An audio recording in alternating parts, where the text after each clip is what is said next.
President, Dr. Angela Graham-Williams, and I would like to officially call this meeting to order. Welcome, Director Hess. Thank you all for being here today. Steve does have the agenda, and I am having some technical difficulties as well. So I'm unable to pull mine up on my other device for, I don't know why, for whatever reason, I lost it there. I'm having some difficulty. Attorney Robinson, do you have the agenda so I can make sure that I'm keeping to it as we wait for Steve to join? Yes, I do have the agenda. Call to order.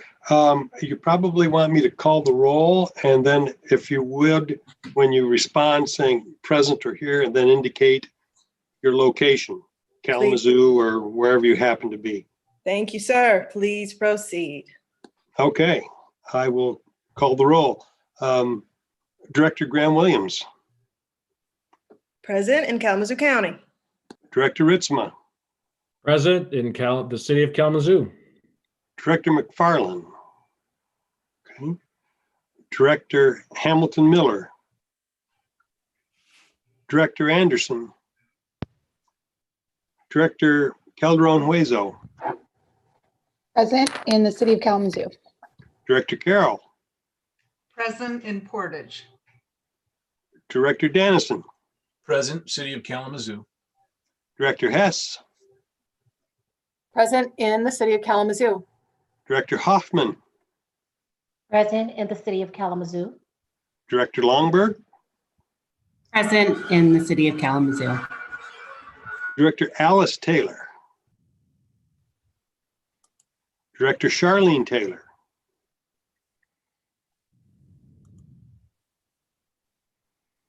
I think you're muted, Director Taylor, but I see you.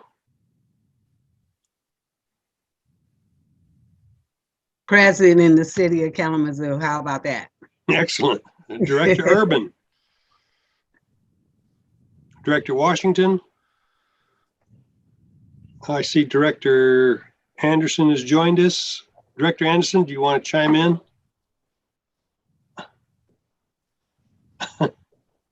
And Director Emeritus Hopewell. On North Street in Kalamazoo in the balmy city of Kalamazoo.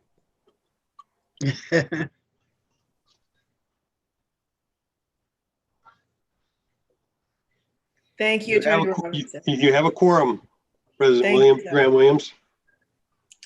Thank you, and welcome back, Mr. Steve Brown. Glad you're back.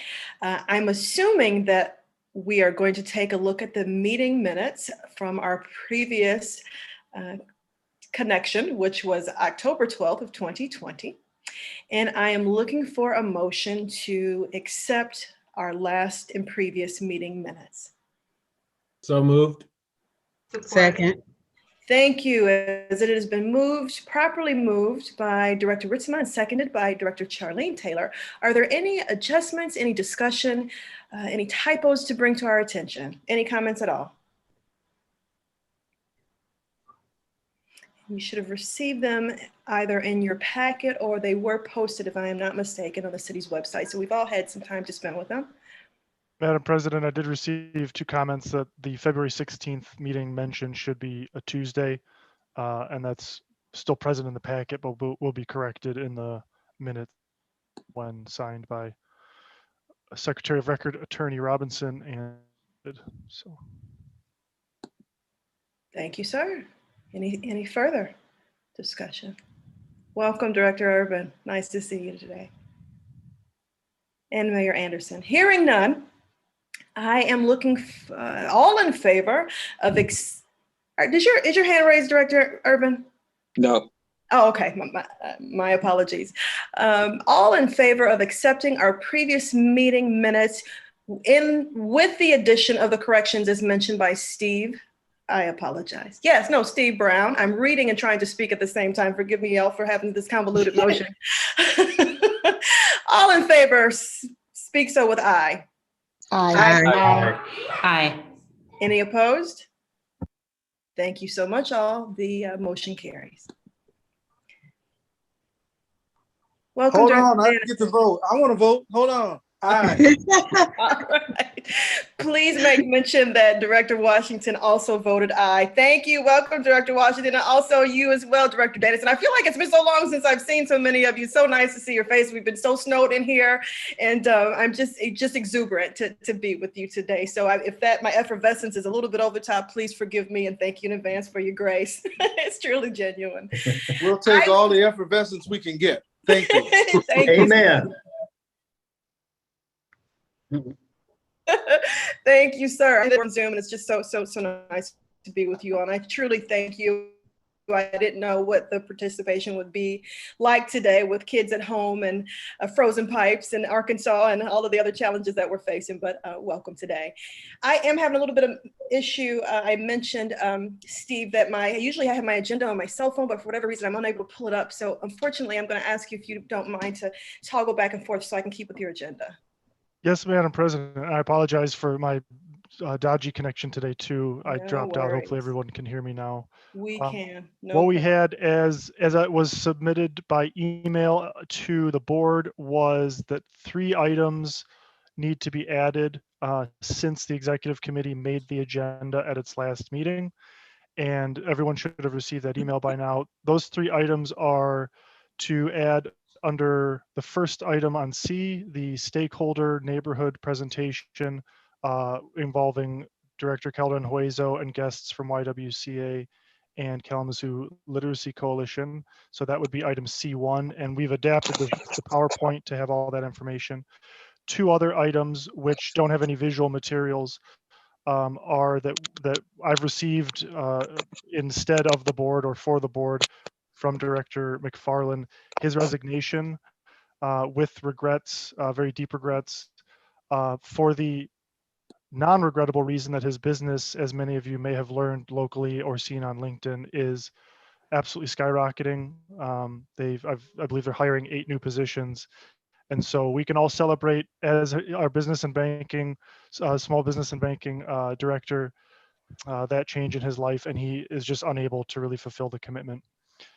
So hopefully you all will see him in the town back in the real world and can service and congratulate him. And I'm sure he will, again, thank you for the opportunity to have served the community.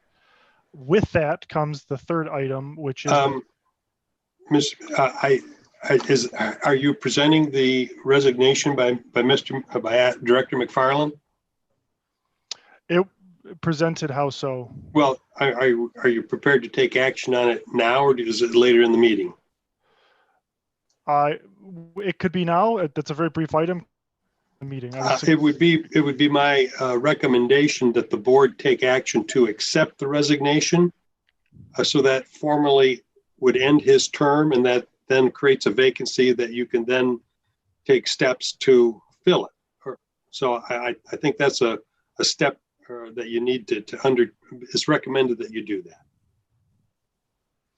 Okay. I'll add on the 3rd related piece there before we move. It sounds up front on the agenda to accept his resignation, which is that as treasurer, we will have to nominate and elect an interim treasurer between now and the April meeting, when all officer posts are filled annually anyway. So that would be a nomination and vote just from the floor, as it were, now. So do we need to amend the agenda formally, Mr. Robinson? I don't know that you have to, as long as there is no objection from the board. It can stand as amended. How's the board feel? Yes, looking like there's a general consensus that we're okay with that. Just do it. Yes. So that would be a vote to accept Director McFarland's resignation, and then the next step. All right, thank you. So I'm looking for a motion to accept the resignation of our dearly departed Director McFarland. So moved. Thank you. Let's not say he's dearly departed. Thank you. I stand corrected, Director Hess. You're absolutely right. I heard it after your comment. You're right. Dearly departed from our board. I'll second though. Thank you. Thank you, Director Hess. Any comment and discussion? Yes, I'd like to have discussion here. It is tough whenever you see good leadership and individuals that care so greatly about the community have to step away so that they can continue to do the good work that they're doing in other areas. I just want to say that I thoroughly enjoyed the commitment that he brought to this situation and the desire to make sure that even from the beginning, things were implemented in a fair, just, and accurate way. Taking on this committee was one that was going to be tantamount to the overall structural building of FFE and what it was going to mean to the community. And so I thank you for that, Adam, and wanted to make sure that I go on record as saying such and appreciate the example that you have set as we move forward and wish you the best of luck with your business. I just got a box today with 25, I think, and I can take a picture if we need, candles from said organization, and we're going to enjoy them. So thank you. Thank you, Director Washington, for your heartfelt words. I agree and concur with you completely. Director Ritzman. Yeah, I just wanted to echo what Director Washington said. Adams was very instrumental at the beginning, getting all the financial structure set up. So we're certainly going to miss him, but wish him well. Thank you. Absolutely. Any others? Hearing none, all in favor of accepting Director Adam McFarland's resignation from the board of the Foundation for Excellence, please answer with aye. Aye. Aye. Any opposed? Hearing none, motion carries. Thank you all. Go ahead, Steve.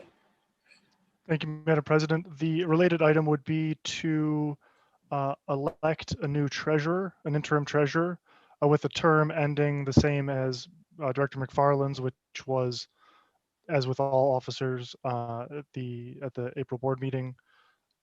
So I believe what you would want to do there is just entertain a motion for nomination and depart from there based on comment and seconding. Thank you, sir. Will do. Looking for a motion to nominate a new treasurer just in the interim between today and our April meeting of 2021. So moved. Thank you, Director Washington. I think it was seconded by Director Carroll. Or I apologize. Okay. As it's been properly moved and seconded, is there any discussion? Is there anyone who's looking for, is this the time when we're looking for nominations? All right, please, and I encourage you to feel free to nominate yourself because we haven't had this opportunity to speak with anyone ahead of time. Welcome, Director Taylor. Look within yourself. We certainly will support you in any way that we can, but it is proper and also encouraged to nominate yourself if you have some interest. Do we do open nominations like right now or? Yes, sir. Oh, yeah. Well, I nominate Director Carroll. And I can go into further detail why I feel strongly about that and or if I need to convince her why I say such a thing. Love it. Thank you. Any others? May I ask a question? Just to clarify, this position also is responsible for the executive committee as well, correct? Yes, and the finance committee, and we'll officiate the finance committee meetings. Isn't that right, Steve and Attorney Robinson? Correct. And there would be 3 meetings between now. So there'd be 2 same day committee meetings and then a final annual meeting in April. And at that point, the person could either be renominated and continue or could step aside. But there's a minimum commitment there of 3 meetings on 2 days. Yes. Thank you for Any that. other I just wanted nominations? to make sure that that was clear when people were considering it. Excellent point, Director Calderon-Hueso. Thank you. Thank you for bringing that to our remembrance and to our consciousness. Any other nominations? Hearing none. Director Carroll, please. Well, I first want to thank Director Washington for that vote of confidence. And I would be willing and honored to serve out the remaining term of former Director McFarland. But I would like to have further discussion about going beyond that timeframe. Absolutely. Fair enough. We understand completely. Do you, to that end, do you accept the nomination? I do. Thank you. All right. Were you going to say something, Director Taylor? No. Okay. Well, hearing none, and also recognizing Director Carroll's acceptance of the nomination, I'm thinking that we're looking for a vote now. Yes, ma'am. All in favor of seeing Director Carroll assume the position of interim treasurer of the Foundation for Excellence between today and our next scheduled annual meeting, when the elections will be duly held in 2021, please say aye. Aye. Any opposed? Hearing none, congratulations, Director Carroll. Thank you, and also thank you, Director Washington. Thank you very much. And if anybody wonders why, Director Carroll, I have watched her and she scrutinizes all communications with a fine-tooth comb. Her attention to detail has just been remarkable. And I think we can all feel confident that she will continue to do the same. So thank you. Thank you, Director Washington.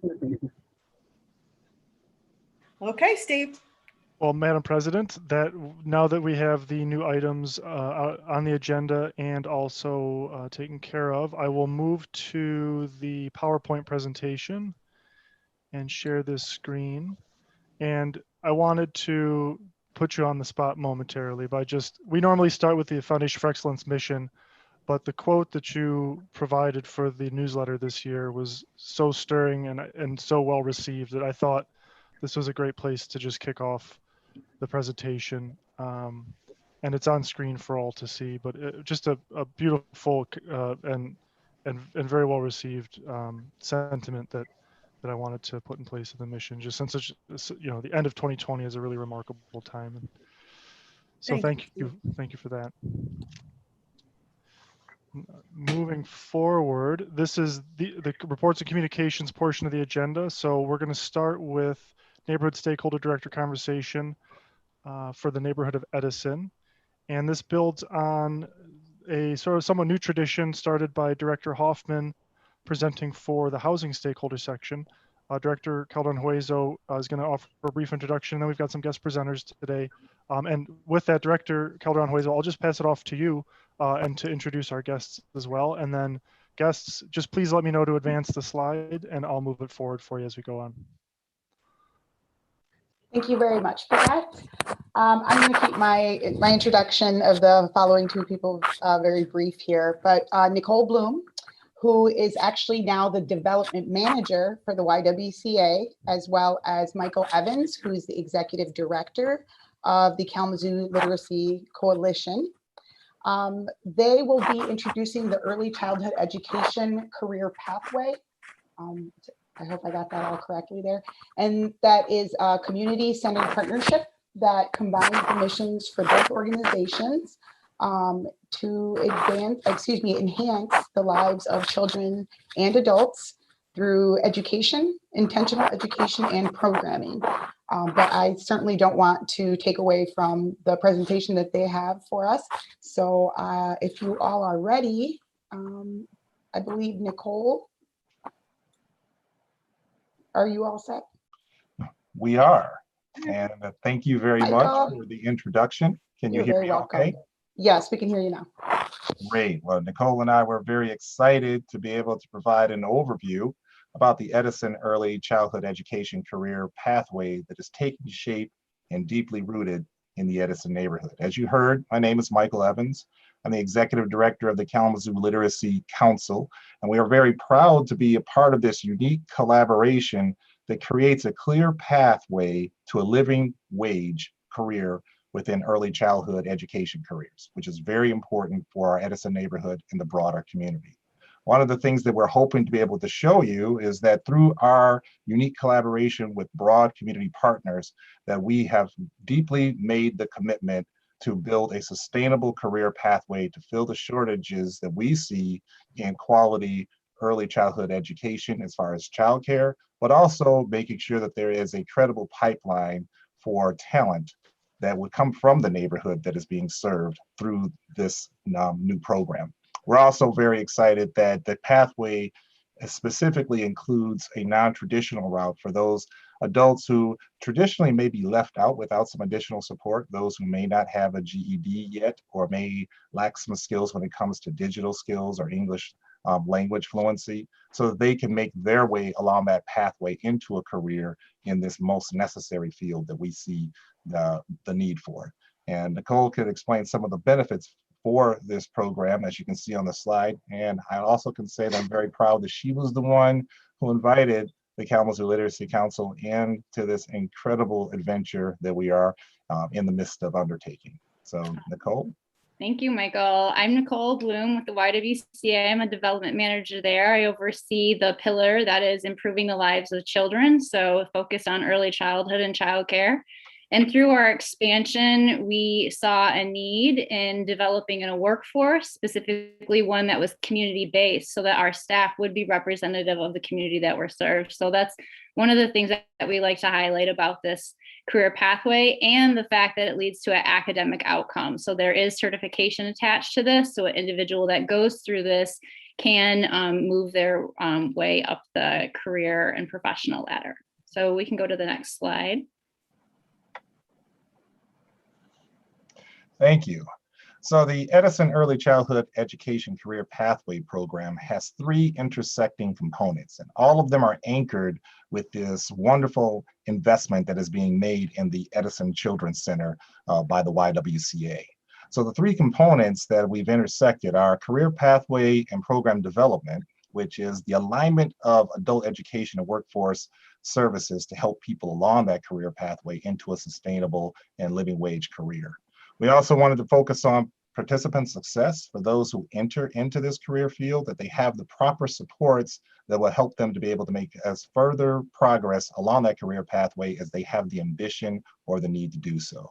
And finally, one of the more exciting elements that I see in this program is this will help to build and expand the neighborhood capacity to support the learning and support of adults and their families and children through the collective effort that we have around this exciting program. If you can advance the slide, we can go into greater detail. So that first element, that career pathway and program development, is very key, and that what it does is it aligns a lot of the existing adult education, workforce development, and other supports in a way that it helps to be able to provide the proper support to help people who would like to be able to join this career to be able to move along that career pathway. The whole point is to be able to make sure that those existing adult education providers, workforce development agencies, and most importantly, the credentials that are along the way are aligned to make it easier for people to be able to move along that career pathway. It's specifically focused on recruiting from the neighborhood to serve in the neighborhood. And it's also specifically designed to support those participants who may need some additional help, those who might not have the credentials yet, and those who may, without some support, have difficulty being able to make their way along this pathway independently. Next slide, please. The participant success component is, again, we're looking to help to elevate the opportunities for residents in the Edison neighborhood and those who are served within that community to have a genuine and clear path to a family sustaining wage within this career field. So what we're hoping to be able to do is, whether or not they are going to secure employment at the new Edison Children's Center that will be opening up later this year, or a career within this field in the neighborhood at other sites, either by creating a pathway to entrepreneurship or serving at another neighborhood-based site, such as the one that we're opening up at Goodwill Industries, where my office is located, or in expanding the opportunities for employment in other sites within our neighborhood. We want to make sure that the training is there, the navigation supports and wraparound services are there to ensure that those who join into this effort have a clear pathway that leads to greater financial sustainability for their families.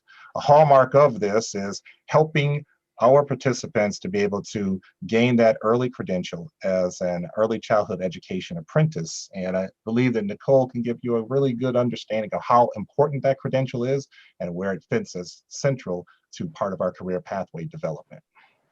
Great. So this career pathway is, we see it at the intersection of education and equity. It's that additional support that individuals need to be able to get into the apprenticeship program that Kalamazoo County is so lucky to have. Southwest Michigan Child Care Resources holds the contract, the standards from the Department of Labor for an early childhood apprenticeship program that leads to credentialing, getting an individual getting their CDA, their Child Development Associate, which is a nationally recognized credential, in addition to a nationally recognized apprenticeship credential. There's also a pre-apprenticeship component attached to this. And this is one of the only apprenticeships in the nation that has that pre-apprenticeship component to it. And in our state, we're one of the only ones that is offering this early child apprenticeship. So we were lucky to have that. And when we were looking to, develop our workforce and expand the pool of which we could draw from who are of the community, we knew that we wanted to leverage what we already had going on in that credential service. So this CDA gets an individual credentialed fairly quickly, and it puts them on a path to getting their associate's degree and their bachelor's degree as well, in partnership with the Michigan Teach Scholarship. And Child Care Resources does a lovely job of facilitating that work. Next slide. So again, one of the things that excites me most personally is about the capacity that is going to be built at the neighborhood level, because we are working collectively to build this career pathway. I will say first and foremost, I am an Edison resident, and I am looking for sustainable, positive change within our neighborhood. And one of the things that I see is that by working together, we really will create that system of support that helps to improve the well-being and learning of families within our neighborhood. We've brought together a pretty impressive list of partners who are all committed to being able to leverage this wonderful investment that has been made in creating this Edison Children's Center to do more than just be a building. What we're looking to be able to do is to expand the capacity that we have in the neighborhood to recruit from the neighborhood the professionals we need to support learning at all levels all throughout the neighborhood. So what we are saying is, whether it's at the Edison Children's Center or at Goodwill Industries, where we have a new adult education childcare program, or El Concilio, or at any of the sites, we want to encourage multi-generational learning opportunities at every level that we're working on. One of the things that we are making sure is a component of this program is the professionals who are trained along this pathway. They'll be trained in practices that really do generate outcomes that are multi-generational, where parents can learn, where their children learn at the same time. And the adults that I serve with our organization traditionally, these are individuals who do not have a GED yet. They may be lacking digital skills or literacy skills. This is a wonderful opportunity to give them the support that they need to make progress along that pathway. And our largest population of adult learners that we serve are in the Edison neighborhood. So this gives them an opportunity to not only live in the Edison neighborhood, but take part of the change that is taking place that is there, not only as a resident, but also as a servant to the cause of multi-generational learning within this neighborhood. So we're very excited about the partnerships that we have, and Nicole's going to be able to show a little bit about how those partnerships are aligned around our common mission of expanding opportunities of this nature. Next slide, please. So this slide visualizes how our work comes together. When we started having conversations with the Literacy Council, immediately, like second one, we recognized that this work was going to fit together so beautifully, because the Literacy Council is focused on community-based services in the neighborhood and supporting adult learners. And that is what we were looking for. We were looking for a community organization that could wrap services around community members and support them in being successful and having employment with the YWCA with this opportunity that we had. And then we wanted to wrap childcare resources into that as well, because there was a credentialing component. And as we started talking about it, this is the visual that started to come together. And we started to realize that the three very important components in making all of this work was that, one, we were working with a community-based organization of the neighborhood that was already connected with the residents and could support adult learners. Two, we had a credentialing component to this, right? Because learning is valuable no matter, a lifelong learner for sure. But if we don't put credentialing and attach that to the learning that we're providing for community members, we're not necessarily helping them grow and provide economic stability for their families. And so that was really important to us to have that credentialing component to it. And then the YWCA is offering full-time employment, not from the time they get their credential, but from the time we recognize that we want them to be a part of our team and that we want to invest in them and develop them out so that they can be the best version of an early child professional that they can be by the time we bring our kiddos and families in. So we will hire them on, they'll receive full-time employment, full benefits. We are committed to living wages. And of course, we are working on developing an inclusive work environment within our own space as we promote that externally as well. We don't do this alone. One of the things the YWCA has been focused on through this early learning and childcare expansion is really leaning into the work that's already happening in the neighborhoods. We don't need to come into the neighborhood and start something new. We can come into the neighborhood and say, like, we're here to help. We have capacity to support what makes sense. And that was key to this partnership. And what we were able to do is really fold the work of developing out in an early childhood career pathway into the community conversations that the Literacy Council was already facilitating. And because of that, we have so many of these partners that you see below, these core key pieces involved in this work. So Michael, do you want to add anything? Certainly. Again, I cannot be more excited about being a part of this process because I know that this is a very unique opportunity for the adult learners that I see on a daily basis who are serving at this time. Typically, if you don't have a GED yet, you might have a part-time job maybe, and you're trying to get a GED at the same time that you have an underemployment situation and managing your home. But this opportunity for those who are committed to a profession in early childhood education, this gives them the opportunity to be able to gain their GED while also getting support in their apprenticeship while being full-time employed. If you really want to look at breaking intergenerational poverty, remove the barriers that are in the way the most. Why do we have situations where in order to get a job, you need to drop out of the job to get your GED and then reapply for the job that you used to have? And hopefully you might be able to get it when you need it. This is something that is all inclusive and is a game changer, in my opinion, for creating a true clear career pathway for those who need it most.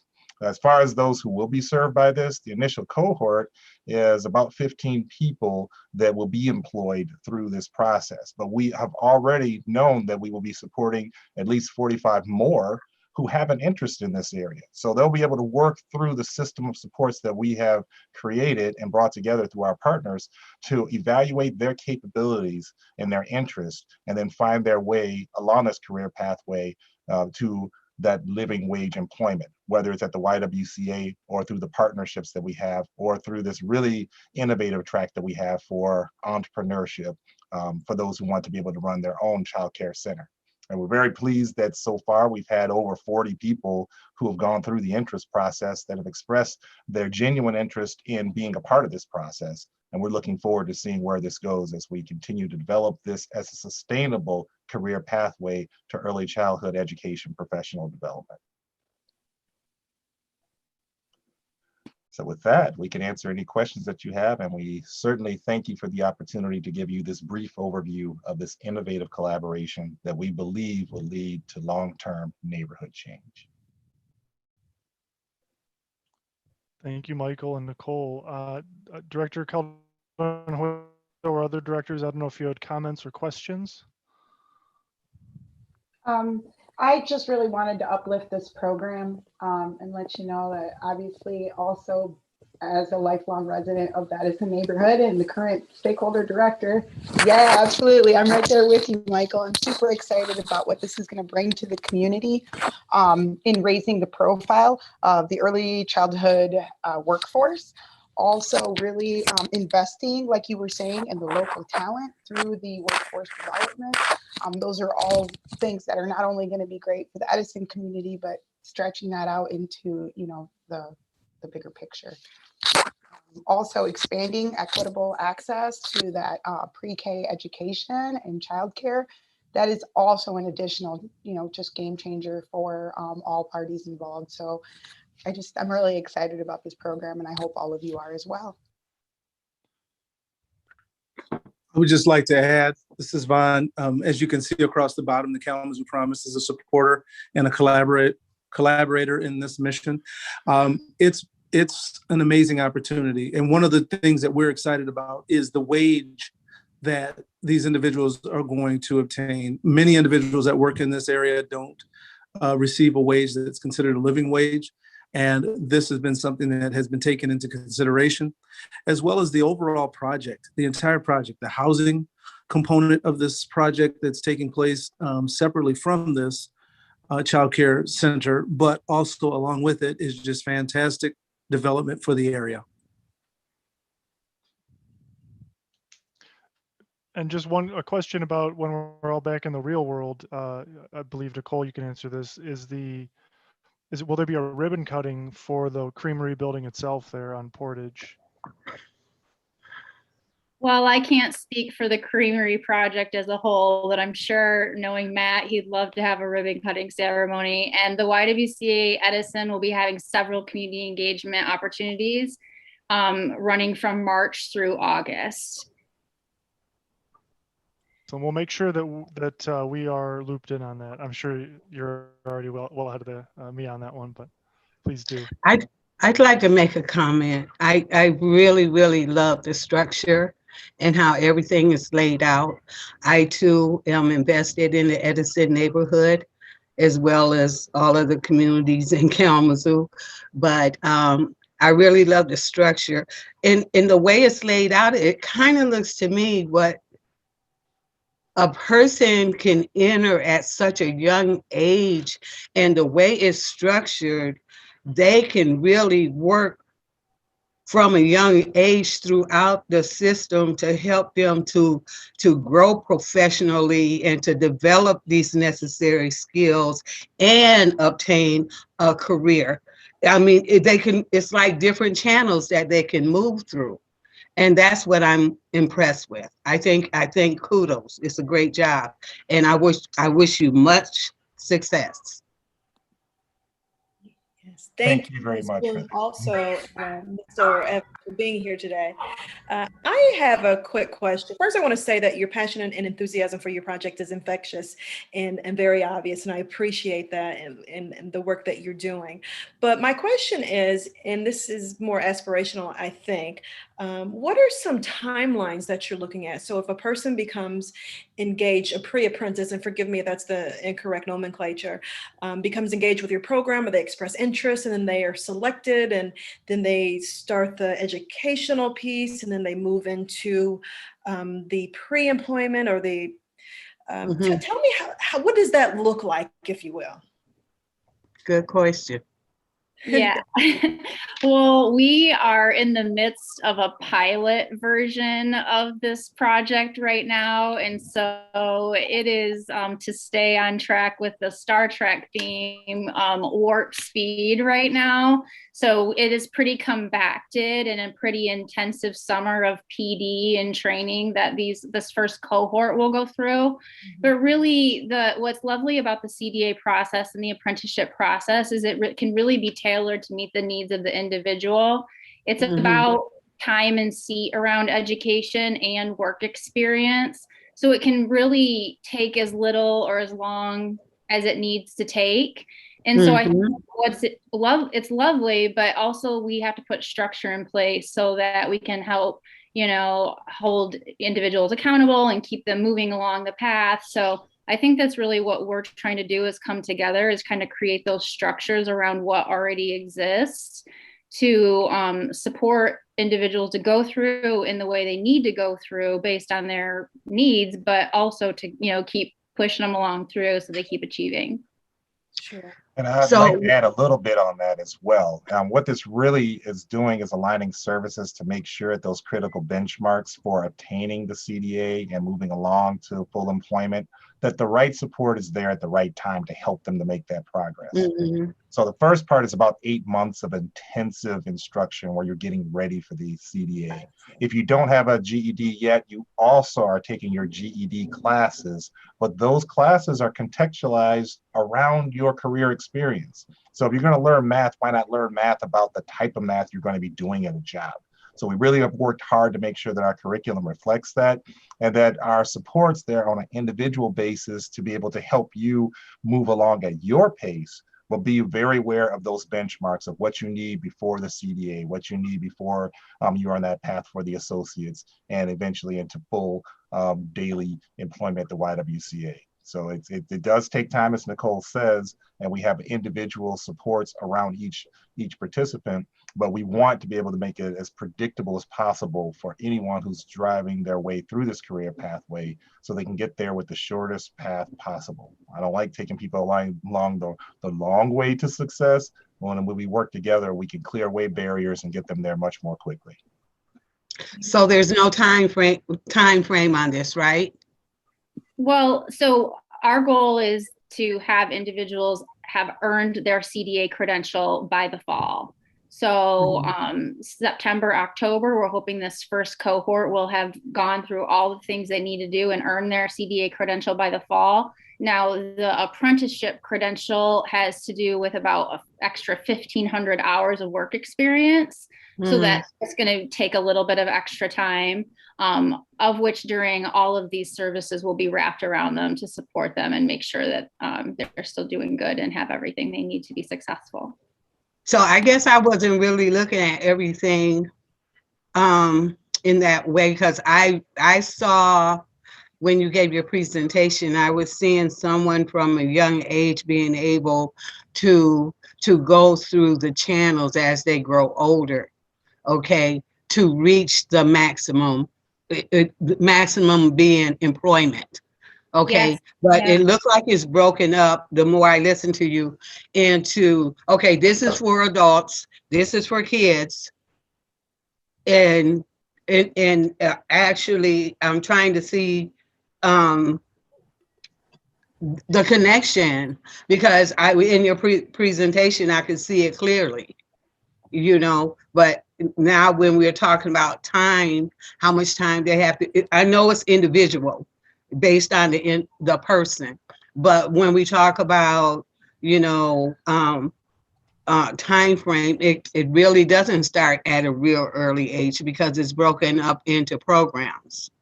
The beauty of this is that it does provide exposure for the youth who are in those families at an early age. That was one of the reasons why we insisted on having a multi-generational learning model. So for those who are receiving these services, they will see what their pathway is into being a provider of those services. And for those who are receiving those services that also want to have a career and they have children, this is probably the best situation for them. You can have child care while getting your education, while modeling what this would look like for your child, all inclusive in one site. So the entry points for employment, obviously, those are for adults.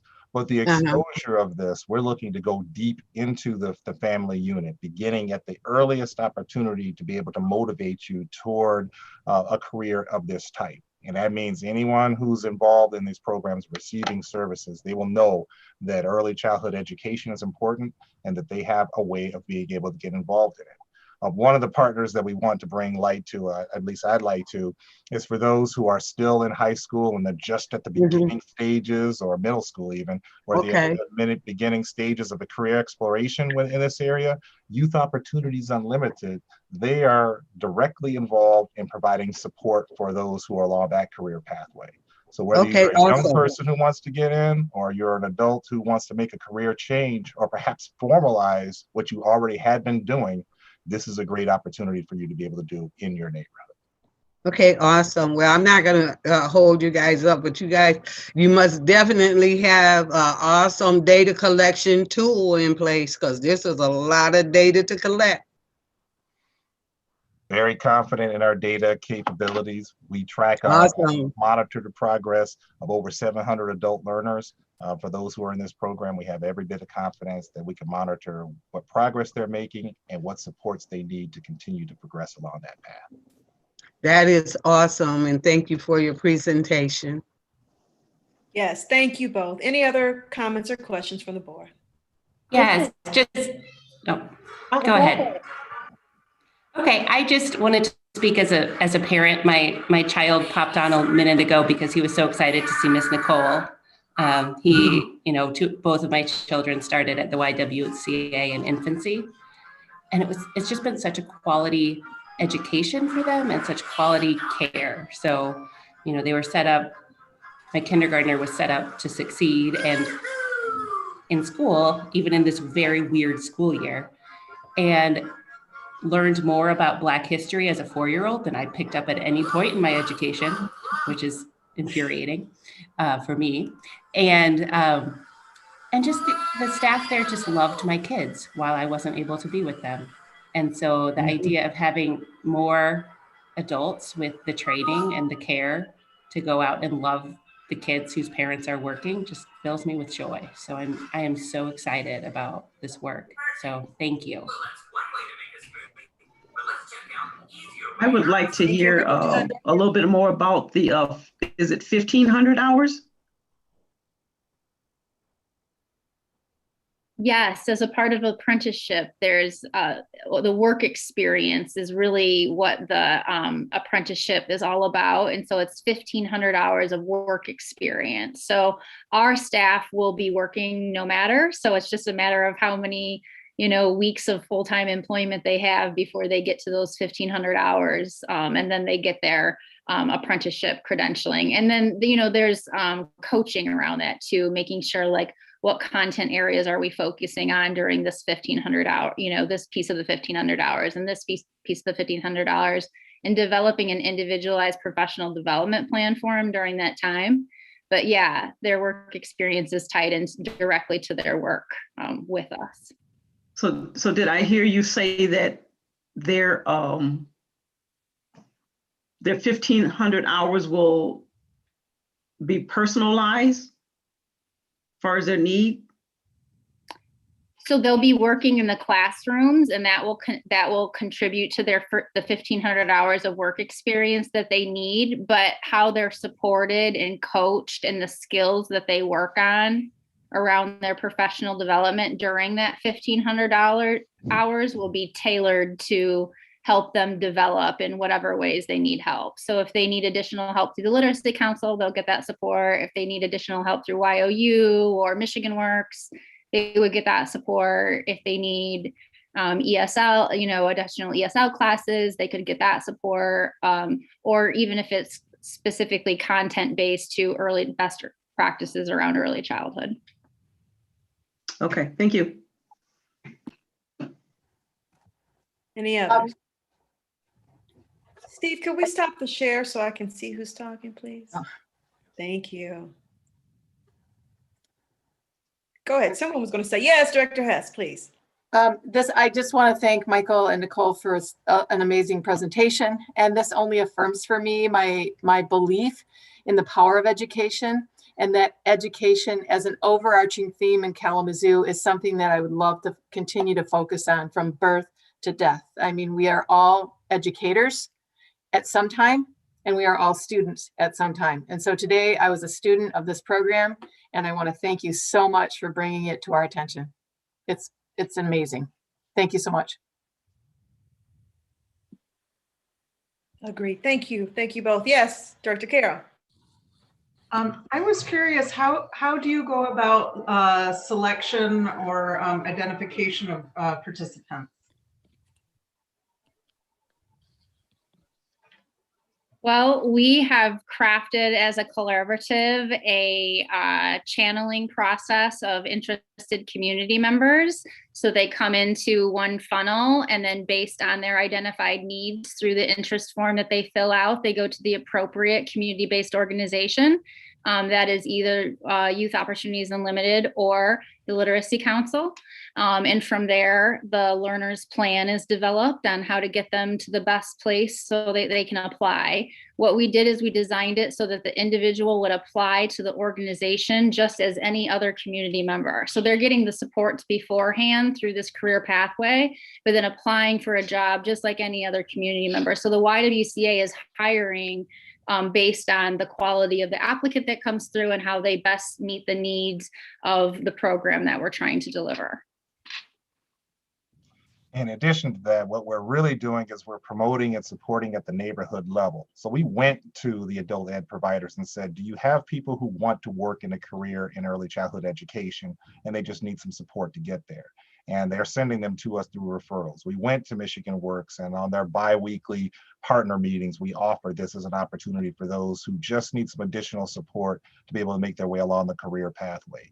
And since we live in the neighborhood and we work with Goodwill and several others, we're going out onto the neighborhood streets, snowy as they are, to make sure that people are aware of this opportunity that's in their neighborhood. So the major thing that we're looking for is, do you have an interest in having a career in early childhood education? And if you are interested in learning more, come to one of our information sessions, and our navigators will explain all of what it would take. For those who have the highest level of readiness and interest, they get immediately put into that career pathway. But for those who need some additional support to determine whether or not this is really for them, they'll continue to be a part of this until they make that decision whether or not that they want to be an early childhood education professional. We believe our network is broad enough that even if the YWCA is not for them at this time, there still are plenty of opportunities that we can help them to find a place where they can know that this is something that they can do as a career. Thank you so much. Yes, Director Hoffman. I had to write my notes down so I wouldn't forget them. But I am so excited about this collaboration. Collaboration is something that Kalamazoo, we have been adverse to at times. And to see all of these partners coming together on behalf of children in a core neighborhood, it just does my heart good. I love the fact that it will be founded in anti-bias and with disruption of systemic racism at its core. That speaks volumes, and where you can change that shift, that thinking for kids, like Reverend Rachel said, we didn't get that in school, and bringing these aspects into this program in partnership is just, it's wonderful. And the fact, my third one is starting out with a livable wage. When you think about rent costs in Kalamazoo, when you think about the wealth gap in communities of color, you guys are doing something that is radical. And I am so honored to know you all and that this work is happening in Kalamazoo. So thank you, thank you, thank you, thank you. And I know it will be blessed, and children's lives for generations to come will be impacted positively.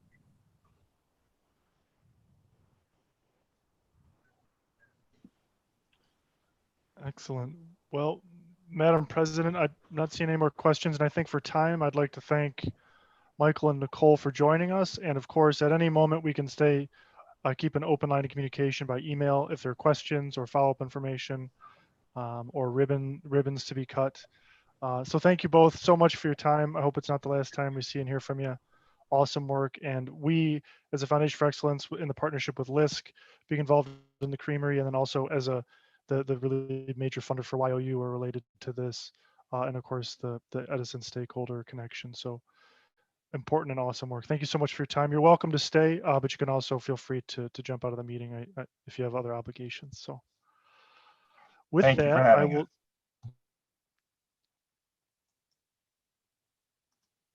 With that, I will jump back to the slideshow and introduce Director of the Office of Diversity, Equity, Inclusion, Dorla Bonner, who I believe, or I'm certain many of you know, And if not, this will be a wonderful time to introduce you. And we invited Dorla here to present the work really that's been kicked off at the city since about exactly this time last year, as a matter of fact, when her position was created and she was filled the position in 2020. She's been with the city as a part of the community investment and formerly also housing urban development components for, I believe, about a decade now. And I'm sure, Dorla, correct me if I'm wrong, but I believe about 10 or 11 years. And so we'll today share the work that has been taking place at the city and look forward to this next year. And just a reminder that this, in a sense, this relates to kind of the two paths that the board showed interest in at last year's work session. One was undertaking work itself as a board, individual trainings, things that we can make available. And the other was also really outlining the work of the city, seeing as how the FFE is such an enormous funding partner for the city. It was really perfect timing to sort of watch 2020 transpire. And so thrilled to have Dorla here today. And Dorla, welcome and thank you for sharing your time and your expertise. Again, just I'll flip the slide forward and just let me know as you'd like to advance them. Thank you, Steve, and thank you, Dr. Angela, and all of you for allowing me this space to share, excuse me, what we're doing. I'm not gonna, I know you all can read, so I'm not gonna read, so I get to really just talk. I am excited to hold this inaugural position, and it's been a whirlwind of a year in so many ways, but it's been an amazing year for the work. And our goal is just to facilitate education and training and ordinances, through an equity lens, both internally and working with our external partners. I often say that it is my goal to put diversity, equity, and inclusion into the culture and the DNA of our organization. So everything we do, it will be through that lens. We don't have to. We want it to become organic instead of orchestrated. And this is going to take time, but we are well on our way in such a short amount of time. Next slide. So I was asked to do two things. I was asked to talk about what we've done in 2020 and what we plan to do for this year going forward. So in 20, the position was filled. I was hired in February, promoted rather, but I was with City Manager Ritzma on another call with another community. And it's been interesting because people around the state are watching us and calling us, asking how we're doing what we're doing. So we must be doing something right. I know we are, so I'll just say it that way. I know we're doing something right because of the changes that are happening internally and the response we're getting externally. But this position and this work has been in the making for a while, starting with Imagine Kalamazoo and some of our strategic goals, strength through diversity, and shared prosperity Kalamazoo, and good order and strong governance. These are part of why we're doing what we're doing. So the position was filled. In response to the civil unrest, we started just listening. We wanted to make sure staff was all right. So we hired a consultant, we hired Share, contracted with Share, just to help us listen and talk about the struggles. And we did it based on affinity groups because every group was experiencing this in a different way. And we really just wanted to make sure people were okay. And we also, it's included the cabinet, it included appointees, directors, and even our commissioners. We had listening sessions where we talked about race. One of the things that I feel is so important to do in order to do this work is to normalize the conversations around race. So some of the things we're doing is just to help us talk about it without a lot of stress. So we also have been going to erase workshops, the introductions to systemic racism. And this again is all city, all commissioners, leadership, cabinet, and staff have been invited. So at this point, we've had almost 100 of us in the last year or so go through erase training, with more to go this year. Next slide. I also have an erase alumni group, I call them, that are helping me do further work so we can continue the conversation. I also was a part of writing a social equity policy for recreational marijuana. It was something that the state of Michigan designed, and we took opportunity to have our own policy. We participated in the independent review. We actually, my office, along with the Citizens Public Safety Appeal and Review Board, hired the consultant for the independent review, and we've just finished helping them do all of their outreach in the community. This is really important. This is my favorite one. When I started last year, the city manager and some of his staff, direct deputy city managers, went to an erase training and developed my work plan for 2020. That was kind of waylaid because of COVID and everything. But the first thing I wanted to do was to have an organizational DEI assessment. I feel very strongly that if we don't know where we are, we don't know how to get anywhere different. Being over 50 and almost over 60, I've been seeing things for years, organizations. I remember in the early 90s when I was working for a government agency in Illinois, and they started doing diversity training. No outreach, no plan. They just threw some stuff at us that was so horrible because they didn't know what we needed. And I remember leaving that workshop realizing how many people I worked with were racist, which was just, I was thinking, I don't think this is what you meant to do, but because they didn't do any research or do any analysis.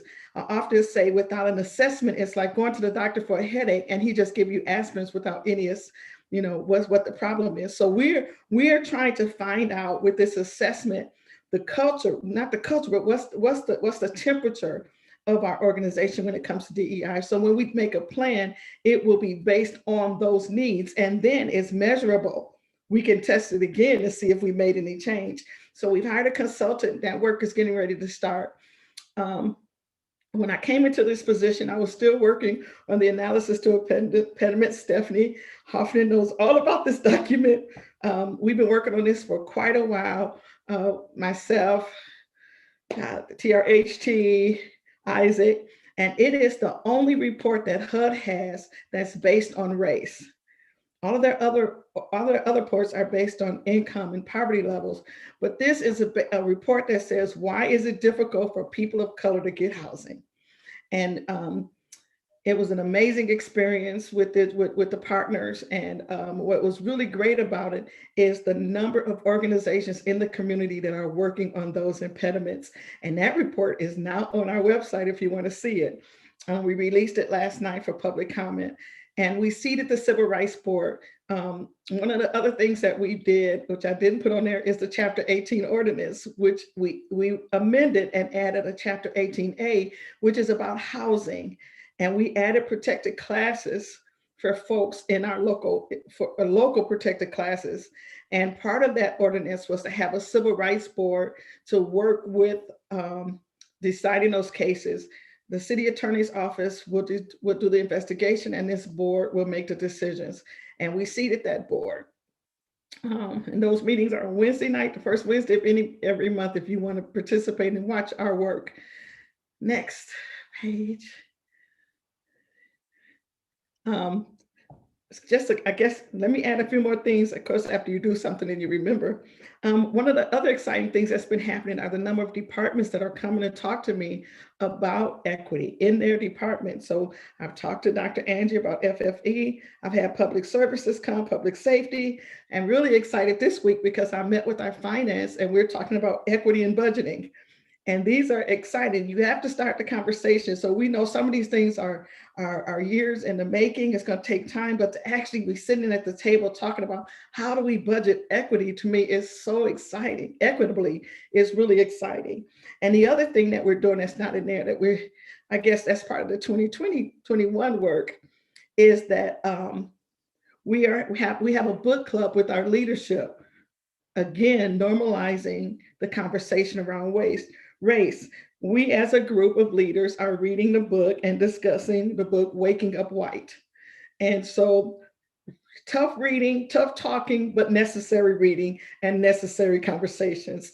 Our actions for this year, when we get our assessment done, it's really exciting. In case you don't know, Chief Coakley from the Department of Public Safety hired Victor Green, Assistant Chief Green, who is doing their DEI work. But together, we're going to write a DEI plan for our organization that will include public safety. And so that's exciting. Our goal is to have 50% staff attend the introduction to systemic racism this year with Erase, offer 10 anti-racism workshops. And the attendees would include everybody that's connected to this organization, city managers, commission, executive team, frontline staff, everybody. There is nobody that we cannot allow anybody to not be accountable to taking these classes. This is a huge one that we started last year with the help of Steve and some other folks. Support data tracking. You don't know if you're equitable unless you know who you're serving. It is not normal for governments to track data, but with the help of an amazing team this year, we're going to just start tracking data. Our success this year will be tracking the data. If you've never done it before, you set the bar reasonable. We're going to track data this year in ways we've never done it. And I'm so excited to have programs. We're going to start with Shared Prosperity and FFE programs.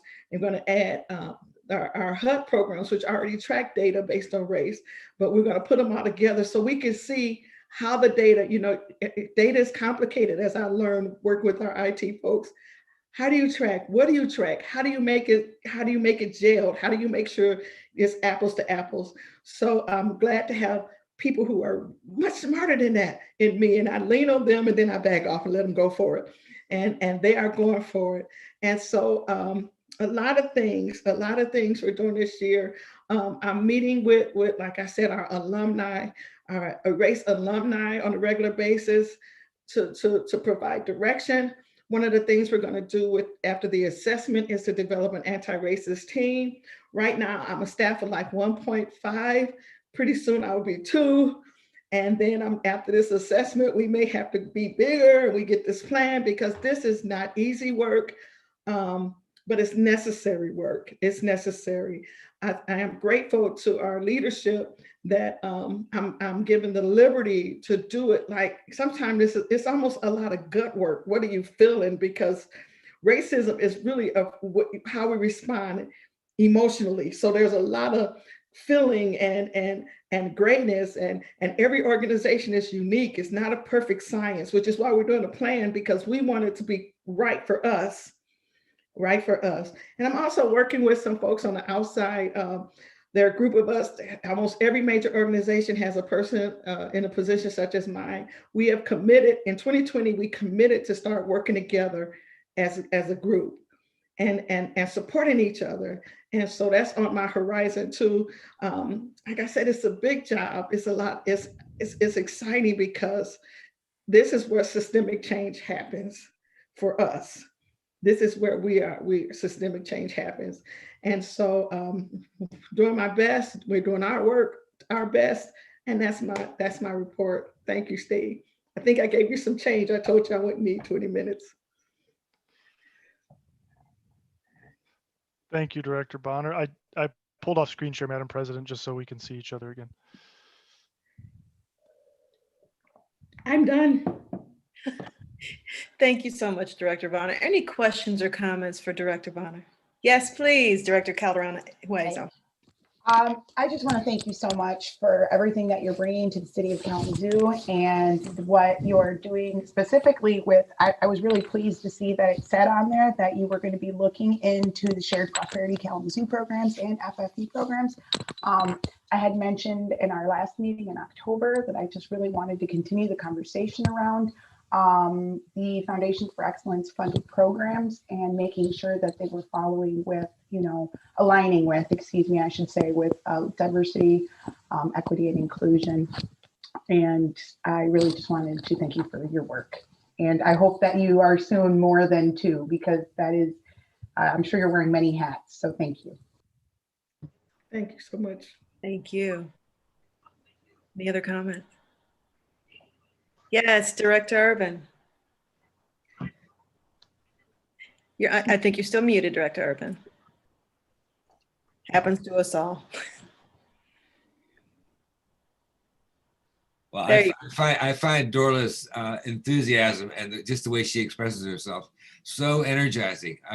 I just that alone, if we could just replicate that kind of enthusiasm across all of her staff and the people who come into contact with her. She's infectious. So I'm just thrilled to see what she's done already, and I'm looking forward to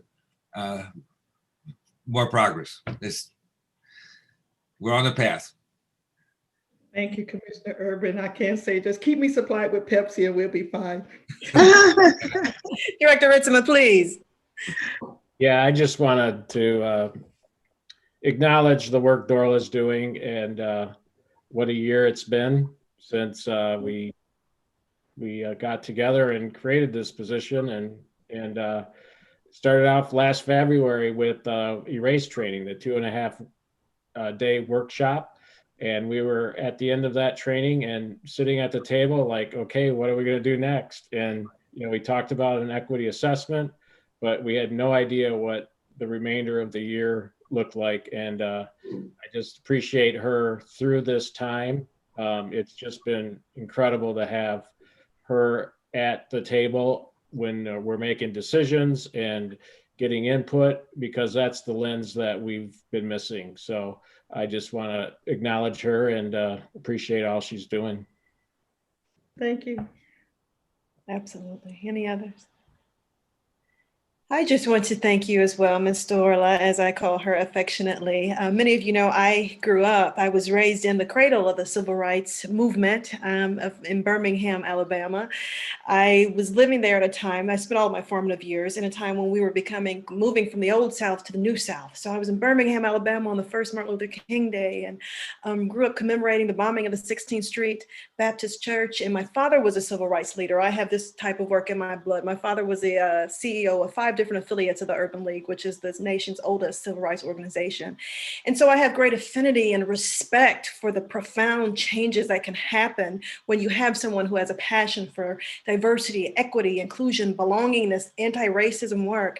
And so I'm just blessed and filled to be in a community that values the movement that is happening here in Kalamazoo. And it's just, I'll speak too much and get emotional in front of you, and I don't want to do that, but I just want to again encourage you, Ms. Dorla, that it's tough. You came on board and just grew with trial by fire, it seems like, with the marches and everything that happened and the sit-ins, and you handled it with grace and with a level of authority and familiarity that didn't surprise me, but invigorated me, if you will. So I want to publicly just say that, I certainly have your back in this work.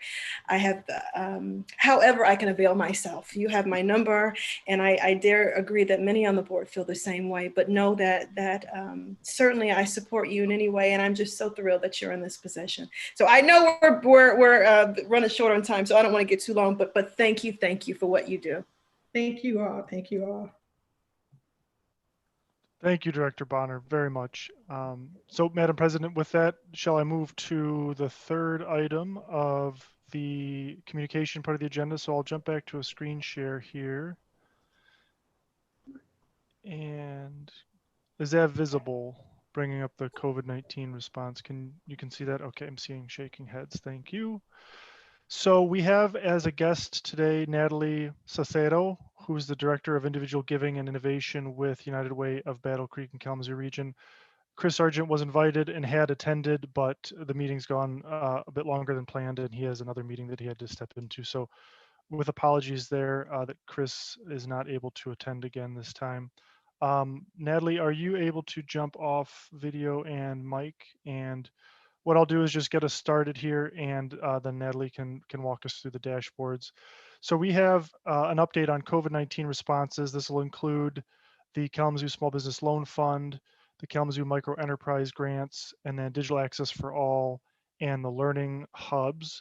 What I want to do is spend really most of the time on the Kalamazoo Small Business Loan Fund for 3 reasons. One is it's the end of the first year and really the wrap up of most of the commercial activity of the loan fund. And then there's been continued board interest regarding demographics of businesses. Director Keldon Hueso and President Graham Williams lifted that up at the previous meeting. And then we've been in conversation about that since then, about really, what are the questions and how do we shape a response to that, and show the program. And then there's particular interest in being data driven, which is, really takes a little bit more time than another kind of response would. President Graham-Williams or Director Calderon-Hueso, did you have anything you wanted to add up front? Otherwise, we can jump in. Nope, just excited to hear. You captured everything as usual for me. Thank you. Yeah, thank you for asking. I'll wait and listen. Super. Okay. So just a quick timeline to recap. It seems like forever ago, but between February 3, when we declared a public health emergency, March 16th was the first conference call about some kind of action needed here locally. March 17th was the first federal discussion of direct financial relief. And then you fast forward there, by the 23rd and then the 31st, we had a draft and then a special meeting convened of City Commission for moving ahead with approval of the program. And then May 1st was the first effective loan date. January 1st was the first deferral, and we'll get into the deferrals. And then July 1st is the new first loan due term for the first batch of loans. So in other words, lending that would have already started being paid back by now is now deferred into next year in response to what we were hearing from recipients. So just to give you an encapsulation of all that happened last year with regard to the Kalamazoo Small Business Loan Fund. So getting back to the design, which again is just a refresher, is that these are intended to be bridge dollars for state and federal programs, which were convoluted, complicated, and slow in coming. The requirements for eligibility were 50 full-time equivalent employees or fewer, annual revenues of $2.5 million or less, demonstrating an income loss due to COVID-19 outbreak. And then what we needed from the program was it had to move fast to keep businesses alive.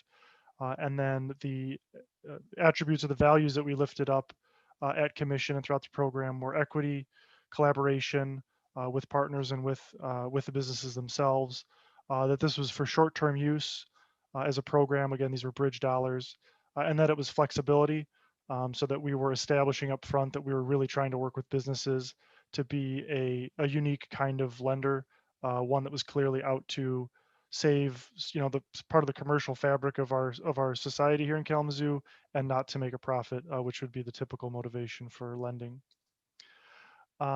So outreach is important, and we'll come back to this later. Just a quick rundown of what we did to build awareness in the community that this opportunity existed. So media releases were created, and those were picked up by, of course, print and online, such as MLive. There's TV coverage and radio. And then the city and United Way as a partner both used our social media accounts to get the information out. There was direct outreach to commissioners as well as to yourselves as board members in emails with opportunities to connect to the information about the lending. Dedicated special meeting. That was the meeting where it was a single topic where we presented the Kalamazoo Small Business Loan Fund idea to commission and then set up the request for allocating the dollars for the lending. Did direct email outreach that included, not in probably that initial outreach, but then very shortly in that first month, deliberate outreach to the Black Wall Street group for connection to Black-owned businesses in particular. And then under communication, one of the overarching things was, so the reason we're doing this is to not repeat the American history of neglect or exclusion of women and minority-owned businesses. So what networks are we connected to? What networks are we not connected to as a city, as a group?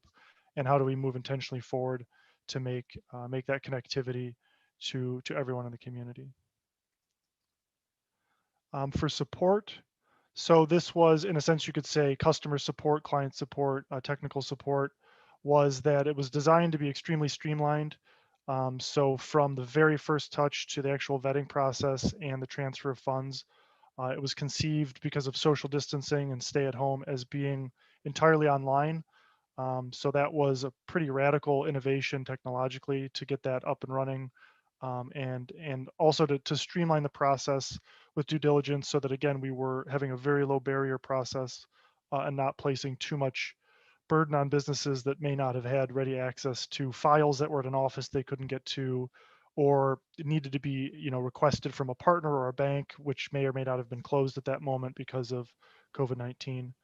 And then also the accommodation was made for paper applications because that was just really going to be the only possible way for some people to access the program. Technical support included support by telephone. So that would be not just how to prepare the application, questions about eligibility, but also really walking through the application itself through the forms in the online system. And then in response to an improvement that we heard suggested, not least of all from the board here in our spring meeting, was that within the first, that should say month or two, I believe, the translation service was added to United Way's website. So that material was available in, at least on that first go, French and Spanish, if I'm not mistaken. And then an overview of the project itself was that $1.3 million of the $2 million available has been loaned. So that's actual loans made to date. 81% of eligible businesses were funded, and 53% of applications and then 55% of approvals were from women and or minority owned businesses. And we can talk about the demographic tracking when I pivot to Natalie and we talk a little bit about kind of the before application versus after application. Stats to be very proud of here. Only one default so far out of the, I believe, 73 funded businesses, and 2 full repayments to date. So those are businesses that have completely discharged the debt and moved out of the system. And then the loans do remain significantly more affordable than anything else out there. They're at 1%. It's just kind of a class of its own. And then they remain the most flexible and responsive to business needs. We could talk about that when we go into deferral.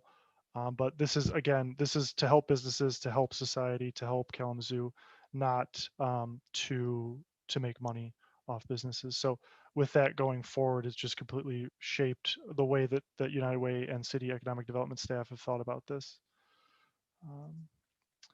And then a couple quotes here, which I'll leave for board members to read. And I'll just, there's an opportunity before I pivot to Natalie to say that Antonio Mitchell has been really the person in the economic development community investment division of the city that has run the program with United Way and is moving into the next stages for a long-term exploration of a long-term partnership with United Way to continue economic development activities. So with that, I've got the first dashboard up here. Natalie, welcome. Thank you for coming. And if you could just briefly introduce yourself again to the board and kind of jump us off into the dashboards. Thanks, Steve. Hi, everyone. It's great to be here today. First Foundation for Excellence board meeting. So I can knock that off of my bucket list. As Steve mentioned, my name is Natalie Cicero. I am the Director of Individual Giving and Innovation at United Way. And I've had the privilege to help support the loan fund and then the May 2020 Kalamazoo Microenterprise Grant Fund. And I've continued to support our other work with the City of Kalamazoo when it comes to small business development over this last year. So just to get started on some of the dashboards that we have available for your review today, this first dashboard is really just a snapshot of the funding to date. So just wanted to reiterate, these statistics and stats that you'll see are current as of February 9th. So we have had minute traffic since then, but these are very much, I would say, up to date.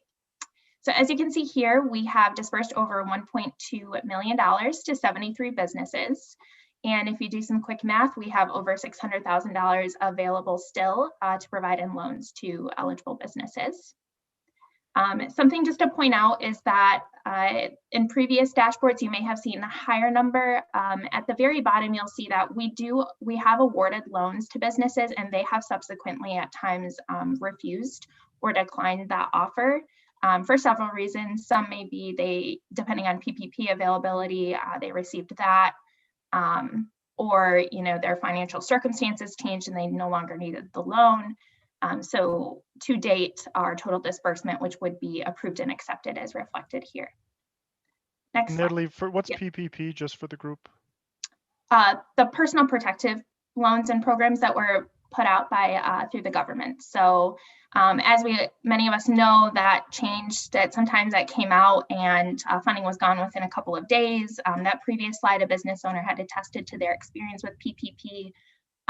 So when those funds were made available, if a business owner had accepted our loan, the PPP often was provided and then subsequently became debt-free. So the business didn't end up having to pay it back. So it is more of a desirable vehicle for a business owner. Thank you. All right. And so as Steve mentioned, when you look at our statistics, the demographics, so when we put this loan fund out, we had a priority to support women-owned businesses and BIPOC or Black, Indigenous, and people of color-owned businesses in our community. And within that, if you break it down, the first pie chart that you'll see here is percent of borrowers by race. There is a prefer not to answer. So when we are collecting demographic data, we do it in basically 2 points. The initial point is in the application portion. So when a business completes the application, we ask them a simple question: are you a minority-owned or women-owned business? And if they say yes, then that information is helpful to our committee if we were to ever get to a point where we're having to make really tough decisions about prioritization of funds, because again, that is a priority for us through this fund. The second point at which we're collecting demographic information is after the business has accepted the loan. And through that packet, they're then able to provide us with additional information on race and ethnicity and gender identity. And so we did this in the front end so that we would try our hardest to not, create any lack of clarity about how we are loaning out dollars. So we would never want a business to think that we are, loaning dollars out based on solely race, ethnicity, and gender identity. And so that is why we provide them the opportunity to either opt out of providing us that information or to give us that. So that is why you will see prefer not to answer in 2 of these charts here. Next slide, Steve. And then this chart here, this disaggregates it by dollars. So you'll see based off of the self-identification of the business owner by dollar amounts and the number of borrowers that identified as each. And then I just want to point out that the number of borrowers at the bottom right corner looks a little inflated based off of the snapshot. That's because this information here includes borrowers and co-borrowers. So if a business had 2 borrowers, we ask for both of them to respond to our demographic data collection. Next slide, Steve. And I'm happy to jump back in, Natalie. Thank you very much. And then stay definitely on mic because we'll move forward together and answer any questions that we have. So a couple outcomes and lessons that we see, and then there's a couple slides where we can pivot to questions and discussion as needed. So one thing we see from the number of businesses assisted and then also the statistics of the low default rate is that it was a needed program, and we can see from the statistics that it was served fairly those who came, as it were, through the door of the program. Numerous businesses will definitely survive because of it and because of its swift action, and that it deferred loans and adapted quickly and continuously throughout the project so that we brought in comments from staff members, from community members, and from commissioners as well. And that what we'll see in the future is that the Kalamazoo Small Business Loan Fund experience improved City ED's experience with lending. As Director Mitchell has said, the intention is to pivot really towards relationship-based and business retention-based economic development practices. And this was, in a sense, the first opportunity for the city to kind of put those into practice. And with that in mind, that this was the beginning and not the end of a partnership with various organizations, including United Way in the city of Kalamazoo. So the question, which I think we have to just phrase rather plainly, is as follows. So lending was proven fair to those who came to the program, but were businesses that came in the first place representative of those eligible in-city businesses who wanted to come to the door? So in other words, we can all agree that women and minority-owned businesses may not seek loans in the first place to begin with, due to obviously American history and society excluding or disadvantaging those business owners at various stages in business ownership, in lending, and in other systemic and structural ways. So that was the question which was brought up at the last board meeting, and I think is the one that is supported here. As President Graham-Williams asked for really a data-driven conversation on this point. So a couple of things that we see is that the design of the program intended and planned to avoid systemic pitfalls and adapted when opportunities for improvement were suggested. And we did this through program design, through outreach, and through technical support. And then in terms of numbers, a couple things to take in consideration here. One is that there is no baseline statistic for ownership of businesses demographically in the city. So unfortunately, no one can really know more than is being presented here as of now. It's been discussed that there could be a landscape scan of business ownership in the city.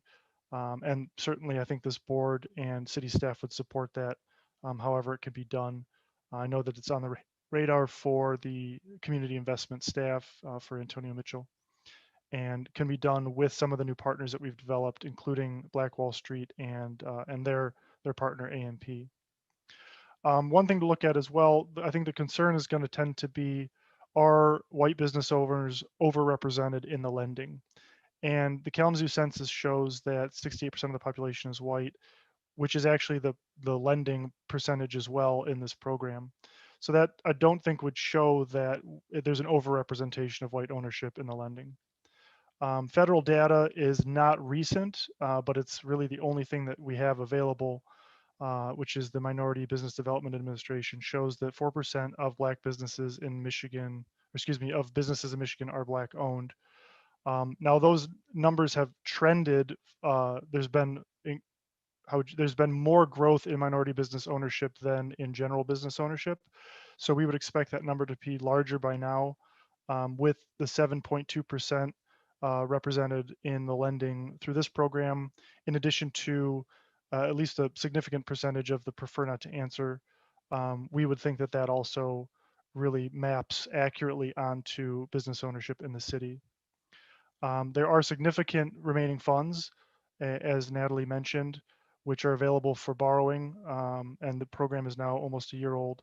And then the refuses as well, those who were approved for a loan but chose a different program or chose not to borrow or receive any dollars at all, would suggest that the eligible needs for the program have been met. Then lastly, the microenterprise grant program, which we'll jump to in the next section, expanded relief to ineligible businesses. So two things to highlight here, which came up from the survey and some of the learning that Antonio has shared as well, is that your business may be outside of the city limits. So there may be a perception that a resident was eligible. That may not actually be the case based on the location of the business. There also may be other aspects that would make a business not eligible for borrowing, or really make them not want to borrow in the first place. So again, we want to get back to an understanding, if that's the last slide there, of the program itself, and in terms of who's coming to the program and how. So equitable treatment once you are part of the program, and then also understanding what are the structural barriers or disincentives or fears or any other factors that may keep a business from seeking assistance when it needs assistance in a case like this, in an emergency, but also then in normal practices of economic development for the city. So with that, I'll pivot back to President Graham-Williams, and if there are any questions, just open the floor. I can stop the share as well here because I realize it's easier to see everybody.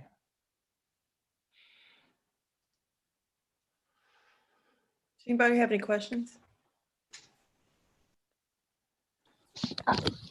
Go ahead. Well, thank you for mentioning that, that, okay, let me start over. I guess my main concern is that obviously if this information isn't made available in Spanish, that there are going to be people that are not going to be able to access it. I understand that once they have access to this information, there may be, like you mentioned, there may be reasons beyond that people choose to not apply. However, even while we're talking, I went to the website again to try to maneuver it. I noticed that the place where you're actually going to apply, which is the community impact management, the e-impact, it's the place where you would go to register in order to apply for that small business loan. That has now been made in Spanish. It was not before. You did mention, I don't know what the time lapse was on that. But, you know, at the beginning of a pandemic, time is very important. So I can't help but to think how many people we missed, how many families, how many opportunities were lost, how many businesses might have actually had to have closed. And again, I'm just trying to bring attention to that now. If we had all this information before, you know, I understand that hindsight is always 2020, but it's just something that I definitely want to make sure that is noticed and noted. And in addition to that, I still, and please, Miss Natalie, if correct me if I'm wrong or show me how I can do that, but I still right now can't figure out how to maneuver the United Way of Battle Creek Kalamazoo region in Spanish. So I can get to it because I happen to have, you know, the language capacity to do that, whereas some people may not. So my concern is, yes, that portion of it is now in Spanish. However, how can someone maybe with, you know, less language capacity than I have get to that? And maybe you could clarify that for me, so I'm not assuming that that's not available in Spanish. Again, I do want to clarify that the application section of it is now available in Spanish, but for instance, if somebody were to go now, because I understand that there are some funds left, how would they navigate that? Steve, is it okay if I Please noticed do. you're muted? Thank you. Okay, great. Thank you so much for that question. I appreciate that. So just to clarify too on the translation services. So again, to your point on EC Impact, there is an ability within that system to change to Spanish. On our website, that is actually, to your point, it is in English. And so this upcoming year, that is a point of concern and action within our organization, is to create that accessibility and improve that. So I appreciate that comment, and that is on our radar. And to your point, hindsight 2020, unfortunately, that is something that, you know, was not available right away. And so that is something that we're working on, and I do appreciate the concern. And so I would just like to own that is something that we do need to improve on. Thank you for addressing that. Director Hopewell. Yeah, so I guess from a city standpoint, we have a diversity officer, we have a diversity department. How are we ensuring that when we are partnering with folks to do work that we would like to see done, that it's accessible? You know, we've had these discussions about accessibility too many years, whether it's in our city or elsewhere. And it seems to me, and I appreciate the response from the United Way. It just seems to me that this conversation should be not being had at this level. That how do people access information? You know, we are in the 21st century. We've had this discussion over and over. Can we just make sure that the value that we have in regards to inclusion is borne out in the actions that we take? You know, if the United Way does not have the access for folks who speak Spanish or whatever other language, especially with Google Translate and all these technologies out there, I just don't understand how this is not like high on our checklist. So I don't know if I'm asking Director Bonner or Steve or whomever, but let's not have this conversation again. This is just So we're beyond that now. And in a year where we've struggled because of a global pandemic to connect with people, this absolutely should be the year that we're being more aggressive and more on point for this. And it just seems odd to me that we're still having this conversation. Thank you, Madam Chair. Thank you. Oh, and thank you, Director Sandra, for bringing this up. Does anyone else have any questions or comments? I will say that let me start with this. One of the tenets of anti-racism work, and I know that I'm preaching to the choir, but please give me the grace of this moment, is to intentionally dismantle programs that disproportionately advantage those of the majority culture, whether you're male, whether you're white male. I don't want to get into different demographics. And my work and commitment to this board is to ensure that I use my voice. Michelle Obama said something not long ago that if you aren't willing to use your voice, then you need to give up your seat. And I try to do that in a way that's fair and objective. But when I saw these results months ago, the first time that we got some of this data, I was abhorred by some of these statistics, and I'm going to be frank about that.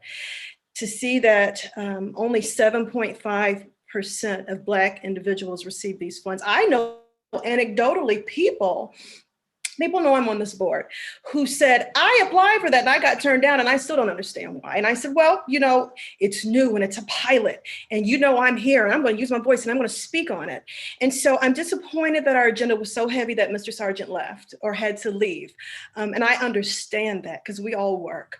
But I had questions for him at the last meeting and it was similar conditions. The agenda ran long and I felt like very dismissively, and I'm not speaking to his intention, I'm speaking to his lack of time. He said, we understand what your concerns are and we have a plan in place and we'll talk about it more. And so I have been waiting with bated breath for this conversation today to hear what are the concrete steps? What are the, not even aspirational, because when you need help, you need it now. You don't have time for an organization to have all these aspirational dreams about where they're going to go in the future. And I was so excited about this program and the funding that FFE was going to provide to help these individual companies and businesses to remain solvent. Some of them are just trying to feed their families and keep their heads above water.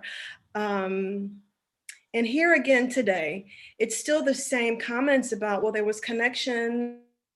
And just as Mayor Hopel said so eloquently, I agree completely. And to Director Calderon-Huevo's point, but I haven't heard any concrete steps that are taking to work on resolving these inequities. Because I've said before, and I'll say it again, I didn't sign up to reinforce inequity.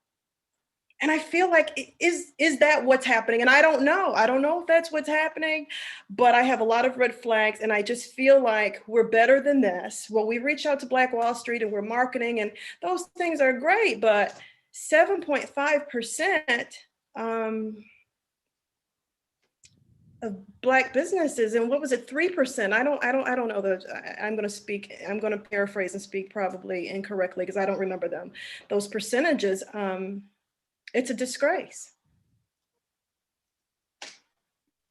Thank you, Ms. Saucedo. I apologize if I'm mispronouncing your name, for being here today, certainly.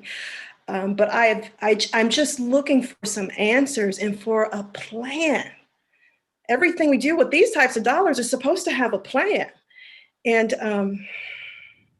I don't know. Those are just my heartfelt thoughts of sitting in this seat and the responsibility that I bear sitting in this seat. I just need more. And I don't know if that's something for anyone to answer, but it's just for us to ponder. President Graham-Williams, I'll jump back in and I think if there's if there's a challenge that's still not, a question that's still not addressed, I would take it as a failure of my presentation more than the program. And maybe just how we're talking about this or how I'm failing to talk about it. So for example, so a couple things is I heard mention of anecdotes of those who were turned down for lending. I etsically can't take that at face value as an anecdote. If there's people who have that information who feel that it's unjust, we have a responsibility to follow up on that. The number of minority-owned business owners who were turned down is in the low single digits. So it's like statistically not possible that there is, and we can document this in any number of ways. It's not possible that there are numerous Black business owners who were turned down for funding. It just does it. And so I want to be sure that we're not linking anecdote up with data. And I realize it's a really difficult conversation, a really difficult one to have, but I also, like in my bones, can't let aspersions stand that aren't backed up by anything. Okay, I know two people came to me. Then we have to connect those people with United Way and with some kind of, if there's any need for recompense or. I agree. I agree. But my point was not, in that moment when I had people who came to me and said that they were denied, my response to them, just so that I'm clear, was that just give us a minute. We're still working on it. Let's see. There may be some time for you to reapply. It's a new process. It's a new program. And so then I see these numbers. And so I'm making that interpretation. Yeah. Now, if that interpretation is inaccurate, that there weren't a lot of African-American, Black, BIPOC businesses, forgive me, that were turned down, I receive that. I think more the problem is not just being turned down or the lack of access, but just the structural issues. To be clear, of people why they're not applying. And to the point of the plan moving forward is, so first of all, looking at this is again, to the baseline data is that just unfortunately doesn't exist really anywhere, even the federal and state data. Sure, yeah. I receive that. And so we have this to work from, and the plan moving forward is that Antonio Mitchell, working with his staff, which is now, he was a shop of one and now has 2 staff supporting him, are moving ahead really with a relationship-based approach in partnership with Black Wall Street and AMP to understand what are the barriers and what are the needs. So if you have business owners who just say, lending isn't for me, we've been discriminated against before, I don't even want to give it a chance. It's ridiculous, and this is a hindrance to the growth of my business. Then those conversations can be had, and economic development can develop tools and paths to make sure that they move forward together successfully. The plan itself, as it were, are going to be those programs through economic development, and we can discuss those more in 2021 because of the FFE funding to the city that continues into 21 for various economic development programs. And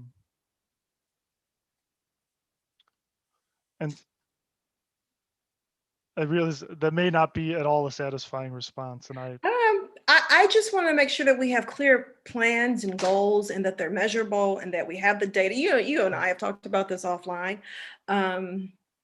Because we can't, and Dorla alluded to it earlier, we can't really properly measure what we're not measuring, if that makes sense. We can't we can't distinguish the criteria. We can't fix something if we don't have the proper information on where it's broken. I think it's clearly broken. And my comments was not to criticize anybody, but I'm frustrated with the process and the outcome. So please know that.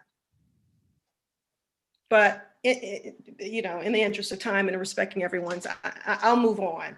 But I just wanted, my displeasure with these numbers known, and just making sure that we're addressing it, that we're not just saying we're working on it, because I think that's a catch-all sometimes with this kind of work. And it is difficult to have these conversations, certainly. And that's why I feel like I'm glad that it's come when we've all been together for enough time where I feel like this is a safe space. I have a question. Yes, ma'am. So, and I agree with everything that you're saying. I understand everything completely. But isn't this doesn't this kind of connect with what Dora is doing as far as diversity, being inclusive? Isn't there a connection there in the program objective for the program she's running?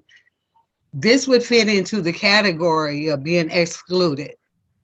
This is something that we've been dealing with forever. And I know we've been dealing with it since just in the short period of time that I've been on this board.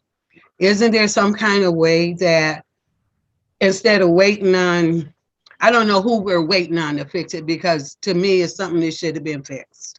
Okay, so isn't there some kind of way that we could work together with Dora and trying to come up with a plan to be more inclusive and to make this more easily accessible for the minority groups? It bothers me too, okay? But like Mr. Hopewell said, we've been talking and dealing with this same topic forever and over again.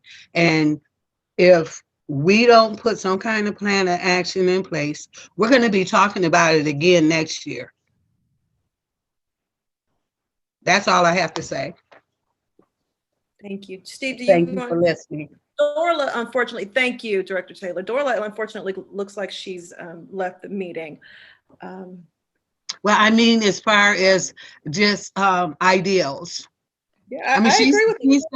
She's done some great things within a short period of time in her first year, and she's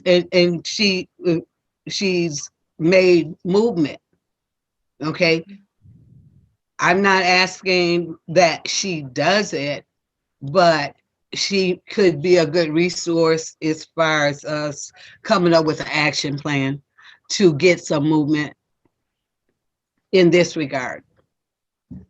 Director Ritzema, can you speak to that?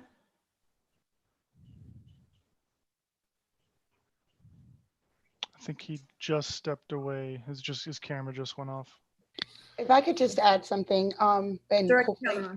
thank you. Hopefully Director Itzema will come back soon. So Director Taylor, just to kind of reiterate something that was said earlier by Ms. Dorla Bonner, was that there are the FFE funds, Shared Prosperity Kalamazoo funds, those are going to be reviewed, and how equitable, like basically where that money is going to and how equitable those that money is being used is, from what I gathered, and please correct me if I misunderstood that wrong, that's all possibly going to be reviewed. So I believe that's something that's going to happen or should happen within this program. So in that review of the money that's being spent by the FFE, maybe if these organizations are not making sure that it's aligning with practices and policies and procedures that are following DEI, that's not going to happen again, or maybe they won't be granted the fiduciary for those funds. Yeah. Yeah, and even if, in my point to both of you, my point is, even if the numbers are relatively the same, that we could at least, someone can speak from authority that we know that every effort was made and that we are working towards anti-racism aspects of funding, and that, I mean, that there's just some credibility there, as opposed to we're working on it, we know about it. I just feel like the dismissive tone is very dangerous and could perpetually, as you just said so well, Director Calderon, right, and Director Tabor, it'll have us in the same place again. Any others? I'm still watching, still looking at time. Any others? Please, and please don't feel like you don't have time to speak.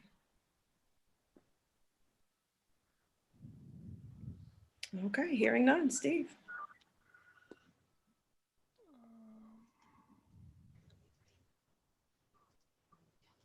And we can, thank you.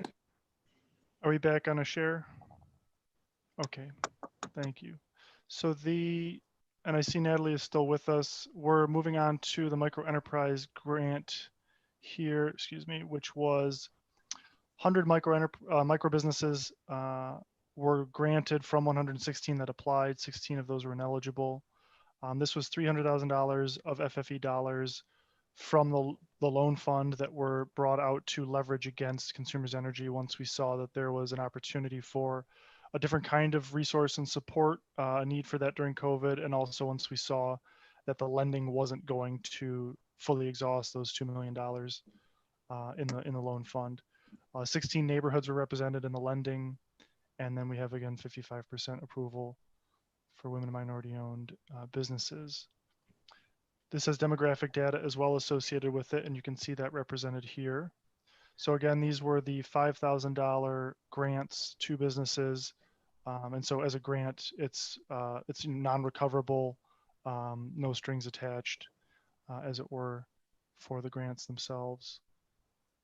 And by neighborhood, we have a pie chart here on the neighborhood, which is, apologize that the font's a little bit small, but you'll see a good spread of the neighborhoods there. And then as of December, outreach was done by United Way to establish kind of outcomes and after effects of those grants. And of the 100 businesses, 38 were responsive and 60 were not responsive, which is not conclusive at this point, but after several attempts to contact those businesses, it may be that they are no longer in business despite that grant support. So there's a continuing, and Natalie, I'm not sure if you can speak to that about the reaching out to contact. Yeah, so I think, so initially we sent this via survey because we didn't want to create a very cumbersome reporting process for these businesses because of the pandemic. So this was sent out via survey, and having a 40% response rate, to be honest, is kind of expected when we're talking about survey and data collection. So to only see 2 businesses that reported that they were no longer in business, I think that was a good sign as of December. But to Steve's point, we did reach out multiple times, and for many reasons, I'm not sure why they did not reply, but these are the results that we did have.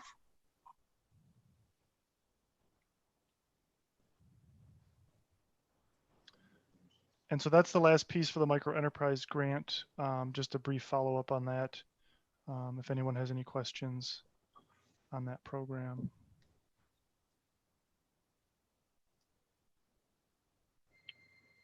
Okay. So 2 more items under COVID, and just keeping an eye on time here as well. The digital access for all. So this was the partnership with Kalamazoo Public Schools, Public Library, the Promise, and the Community Foundation, which had an initial batch of 1,000 hardened mobile Wi-Fi hotspots to be lent out to KPS learners. So that's K through 12 plus, with some of the ongoing education that they offer.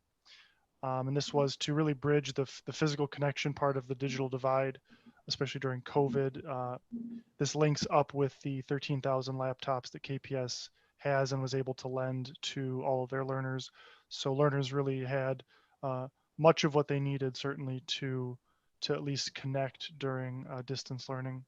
We recently had an additional number of 250 identified for adding. So we'll have 1,250 units in the next several weeks out in the community for those KPS learners. And then as a partnership, we're assessing future needs. So there is, and this is a topic really that could go on for an hour by itself, but every school district and city in the country is trying to figure out how to connect and connect equitably for all their learners, including those who don't have really any physical tech or ability to connect. And so the educational digital access for all group, which is what we built this year and has been serving the community so far this year, is looking at what other additional stakeholders would exist for a broader consortium, and what long-term or permanent solutions can be brought to bear in the community. That's kind of an ongoing, as you can imagine, very large project that staff is working on for the more near-term future for the next school year, given the ongoing uncertainty for distance learning. And even the need with once one's back, physically on site learning, just the need for probably some digital catch up, probably ongoing homework and stuff, were funded to continue these services through next year in partnership with the Digital Access for All group. So that's positive that we can keep that going into the 21 school year. Well, what would be, the 21-22 school year. And building off this is the learning hubs, which will be presented more in depth probably this fall once the final report's been released from Kalamazoo Youth Development Network. But the learning hubs were a best practice model adopted from numerous other American cities by Kalamazoo Youth Development Network in partnership with Kalamazoo Public Schools to offer physical on-site learning that was COVID safe for those who really needed that in order to thrive. So those would be young people with learning disabilities, young people with additional language needs, young people with an insecure household situation, or young people who had tech needs beyond those that were addressed by the school and Digital Access for All. So the city, with dollars from FFE, was able to make an emergency grant to Kalamazoo Youth Development Network, as you'll recall, last fall. And the original goal was 200 KPS K through 12 students at 4 to 5 locations. And then I've flipped slides here. What actually turned out happening was 357 students are enrolled at 16 locations with a capacity of 455 students. So really over twice what was expected in terms of student participation, and about 3 times or 4 times actually the number of locations. And the enrichment that goes with that is included from the Kalamazoo Nature Center, Fresh Food Ferry for nutrition. Air Zoo is doing some STEM work. Wellspring Dance has been partnering there to do physical sort of awareness and some physical components. And then food packs have been sent home by Sherman Lake and others. Faith-based community was called out by KidNet as really having stepped up to help provide hub space. And then assessing the program, and this will be available from their May final report. KidNet is assessing it for the youth program quality assessment. That's the same format that's used for all of our parks, or the 3 FFE parks and 2 non-FFE parks programs. And from Meg Blinkevich, who is the executive director of Kid Network, was very kind in sharing a few interim lessons there. So she says successes include being able to pivot so quickly. So getting this up and running and getting the kids connected to the hubs, as you can see with 357 young people. That's a lot of people. It's a lot of kids. It's a lot of families. And the training offered is very high quality for those adults running the hubs themselves. The enrichment providers have really stepped up to offer those kind of added value pieces. And then hub talks, which are hosted by KidNet, it's kind of a peer learning as they build it out and as they go web series, so that all the adults running these programs are learning from each site what worked, what didn't work, and how young people can better learn. And then the challenges include just the depth of the need that was identified. So students being several grade levels below in some cases, and the need for lower staff ratios than anticipated. And then lack of caregiver engagement and just the stress on staff. I mean, in other words, it's the middle of a pandemic with unprecedented stresses on families from an employment standpoint, from a family support standpoint. And those are just challenges that are really trickling down into these learning hub situations. So a final report will be prepared in spring and shared. I would assume we can get that out in advance by writing, by email, and then we can follow up in fall with lessons learned there. Hopefully by that time, I'm sure we all agree, there's really no more need for distance learning in the way that we know it now because of, goodbye, Director Anderson, I realize you have to step off because of COVID. So that is the final piece of the COVID-19 update. Happy to answer any questions that directors have or note them for later answering.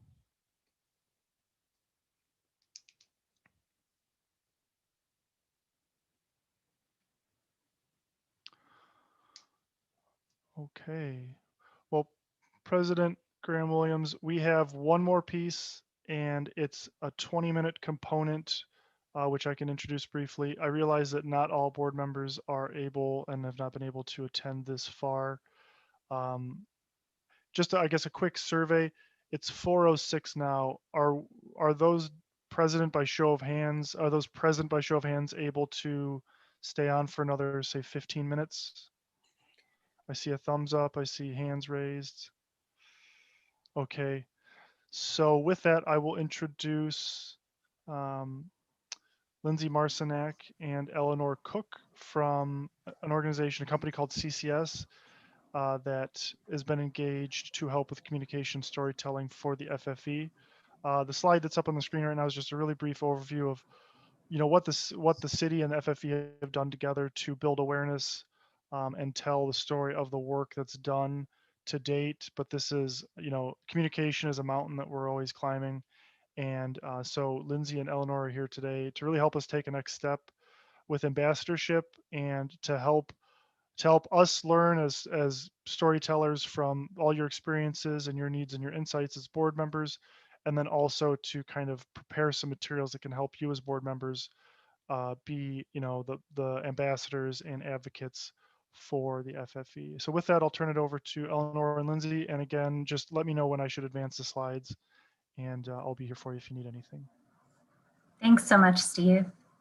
I'd like to just start with some thanks. First to this group of amazing leaders in Kalamazoo for inviting us to this conversation today, for allowing us to serve as your strategic partner for the coming 6 months, and for giving us this opportunity to get to know you all a little bit better. Lindsay had to step off for another call, but I'm very happy to pick up the baton and lead us in this first workshop today on crafting your FFE story. And just very briefly, a few things about CCS. We partner with nonprofit organizations on fund development and communications. We've had the pleasure of working with nonprofit organizations worldwide, but a few that you might be familiar with are Bronson Health Foundation, United Way of Battle Creek in Kalamazoo, and Grand Valley State University. We've had the privilege of working with FFE since 2019, first to collect feedback and establish a plan, and we're now in the early phases of executing that plan closely with the city team. So we can move on to slide 2. Next slide. So we've put together a suite of hopefully exciting workshops for all of us surrounding empowering you all as board members and ambassadors for FFE. So this first series part of the presentation is on crafting your FFE story. And then we're looking forward to joining you on April 26th to talk about deploying that story and getting others involved in the organization in their own way. So let's move on to the next slide. The hope is that our time together today will be interactive, so please don't be shy. We'll take time to reflect on what brought you to FFE, share an overview of essential components of storytelling, and begin to create succinct messages about FFE as an organization and its impact within the Kalamazoo community. So next slide. So as I mentioned, interactive. If you don't have a pen or piece of paper in front of you, I invite you to grab one now, or open up your notes app, or open up a fresh Word document, whatever your preferred form of note-taking is. And just be prepared to share your stories with the group. We'd really love to have this opportunity to hear some of your stories about FFE that you have so far. And then just listen critically to what others share and take inspiration from them. Next slide, please, Steve. So to get us all warmed up, and I've selected a couple of fun images of FFE work in the community, I'd like to invite everyone to just take a moment, pause, think about FFE, whether it's the reason you joined the board, a specific project or program that comes to mind, or a participant you know. Just jot down a key word or phrase that initially comes to mind.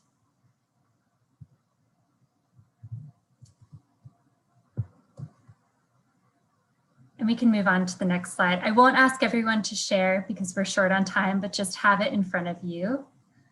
And now, building on those key words or phrases, imagine you've just run into a friend who knows very little about FFE. And take these two questions into consideration. What does FFE do and how has it made an impact? So let's take 3 minutes. Everyone jot down a couple of responses to those questions, drawing inspiration from those words you just came up with.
All right.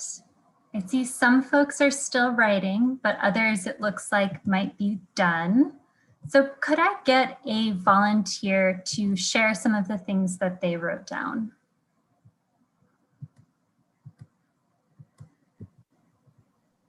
Yes, please, Madam President. The first thing that I wrote down is you were asking what are some keywords, and I always think of myself as an advocate or advocacy. Do you want me to go numbers 1 and 2 as well, or just that piece? Sure, yeah. Okay, so what does FFE do? I guess my brief elevator pitch would be, I always go to our mission statement of helping and assisting our residents to live their best lives. And I'm paraphrasing. In a nutshell, in every facet of industry, we're working to help people have a more equitable life and live their best lives. And for the impact that is near and dear to my heart is youth services. We were able to partner with organizations who provided bus tokens or PCs as one of the prior presentations, and certainly the youth programming in the summers. It was different because of obviously the pandemic, but just the totality of the youth programming and impact as they are our proverbial future. That's great. Does anyone else want to share their items 1 and 2? And if not, we'll have other opportunity to share stories a little later on. Yeah, I'd share just briefly. I work with a lot of people who are concerned about local control and local resources. And Michigan has been upside down for the last generation in terms of how Lansing has treated its municipalities. And so I usually frame the FFE as like as an endowment for the city to protect it against further cuts from Lansing as a bulwark against the reactionary administration in Lansing that is seeking to put our cities out of business. And so I think of FFE as our shield and protection against Lansing. That's some great imagery. So Steve, let's go to the next slide. Oh wait, Director Carroll, if you want to share yours briefly. I just saw your hand go up. Okay, yeah, it was interesting to hear Director Dannison, because the word protection was what had come up in my mind too, protecting our community, our city. the municipality. So I just wanted to say that I love that imagery. Great. So there's likely many other stories, memories, recollections that came to mind. And I think we all instinctively understand the power of storytelling. And so just for a bit of fun, calling on the neuroscience behind why stories are so powerful speaks to who we all are as human beings. The human memory is divided into 4 parts. We have attention, encoding, storage, retrieval. And so these memorable, accessible, and attention-grabbing stories are more likely to get encoded, stored in our brains, and then recalled later on. And they're easier to recall than facts and figures alone. And so this is an important takeaway when we consider how best to meaningfully and impactfully generate awareness for FFE. Stories can help someone remember FFE and then relay the word to their own friends and families. So let's move on to the next slide. And I'll say, bear with me in this next example. Raise your hand if you are familiar at all with Pixar movies. We've got Toy Story, we've got Nemo, we've got Monsters, Inc.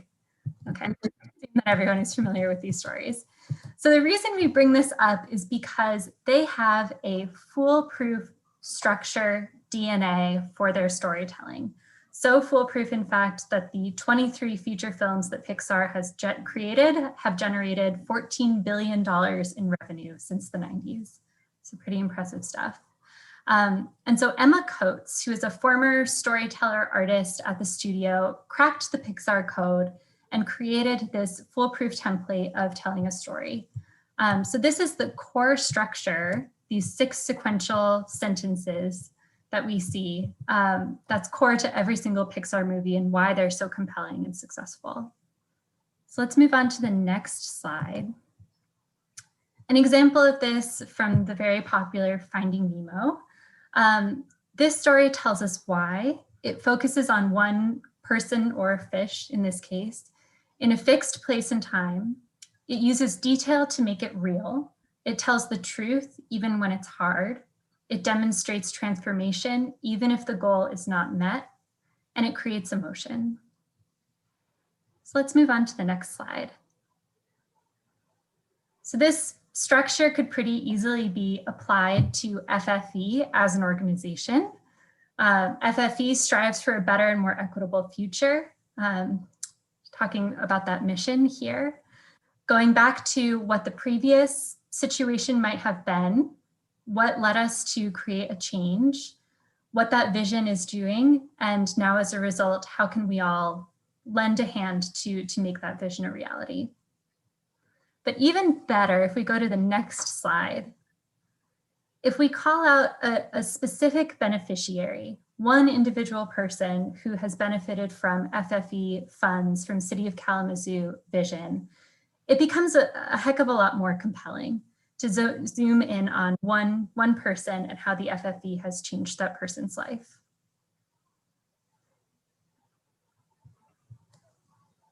So let's go to the next slide. And so I'd like to invite you in 5 or so minutes to jot down your own FFE story. And this could be a specific program, one of those youth programs. This could be about, local residents defining their own future. This could be any number of things that have to do with FFE, either a single person or an organization.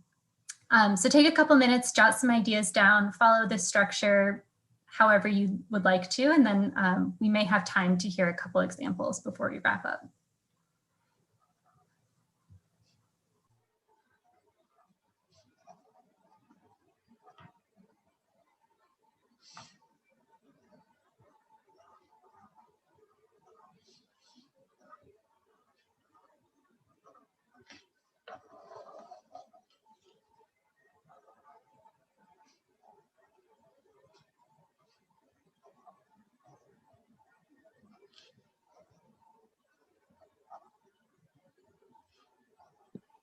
Can we go back to the previous slide just as a guide, please? Thank you.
All right. Would anyone who has completed even a rough sketch of their story be willing to share with the group?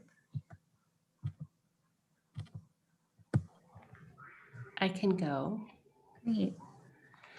So once upon a time, there was a housing crisis. Every day, people were struggling to keep their homes and have safe places to live. One day, FFE dollars created a fund to stop tax foreclosure in our city. Because of that, there have not been any tax foreclosures in our city for 2 years. Steve checked that fact for me. And now more people are safe and secure in their homes on this very cold day in the middle of a pandemic. That's fantastic. Anyone else? We have time for one more. That was amazing. That was fantastic. And that was impressive, Director Thanks. Lundberg. I'm a preacher. This is my job. I could tell you the hymns that go with it at this moment too, if you want them. I can tell. That was great. Thank you. All right. So we are very much, and actually, Steve, we can go to that second to very last slide. Great. So why these stories matter. Of course, for the neuroscientific reasons that they help us remember what FFE is, what it does, and why it's so important. But just as importantly is how might we use these stories? And we'll get into that in greater detail on April 26th when we join you for a second session. But we would challenge you over the course of the next 2 months to try this story out 3 times. So neighbors, friends, colleagues, across the various sectors that you all interact with, try this story out, see what kinds of questions you get.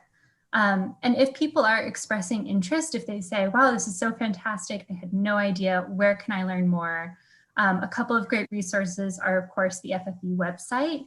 You could send them the newsletter. You may also feel compelled to share this on social media, which is a great way of just easily getting the word out. So think about some ways of deploying these stories and these messages with your own networks, and we'll get into some more specific ideas of how to do that on the 26th of April. Any questions for me before I let you all go?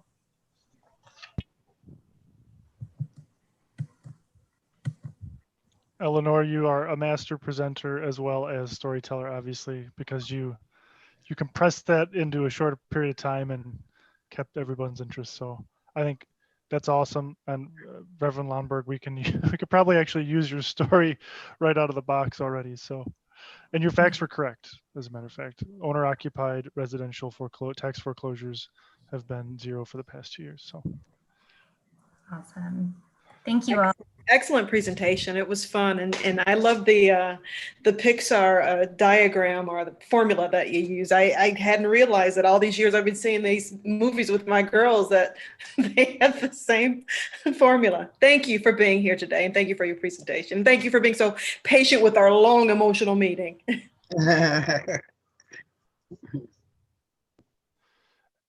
And Madam President, back on a new share here, back to the agenda. Are you able to see that? I am. Thank you, sir. So I believe we're on to item D, and I'll refer to staff here if we have any called-in comments for the public comment period. Yes, we had one public comment. And if you will stop screen sharing, I can share the audio and let you listen to it. Thank you. Thank you.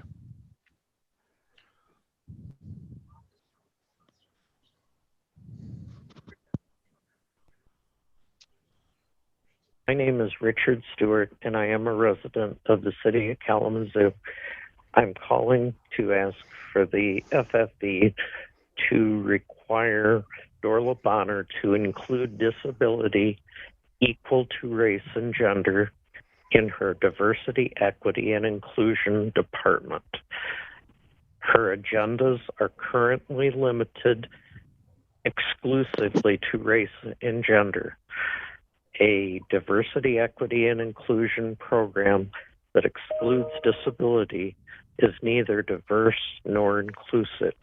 The bias against disability in Kalamazoo is systemic, proven that it is not inclusive in even the diversity, equity, and inclusion department. It is limited right now, even after being in existence for a year, and have been constantly notified that a disability is absent from her department, from her agendas. It is missing from all conversations that she has and all public media events. Disability needs to be included, equal to race and gender. The Civil Rights Board has no disability representation. There is a lack of representation on city boards when it comes to disability. I appreciate the FFE that it includes disability in its list of protected classes, but the 2025 master plan is completely absent of disability initiatives. I would appreciate any assistance that any of the FFE board members could make to encourage, motivate Norla Bonner to add disability to her list of diverse groups where she would protect, equal to race and gender. Thank you.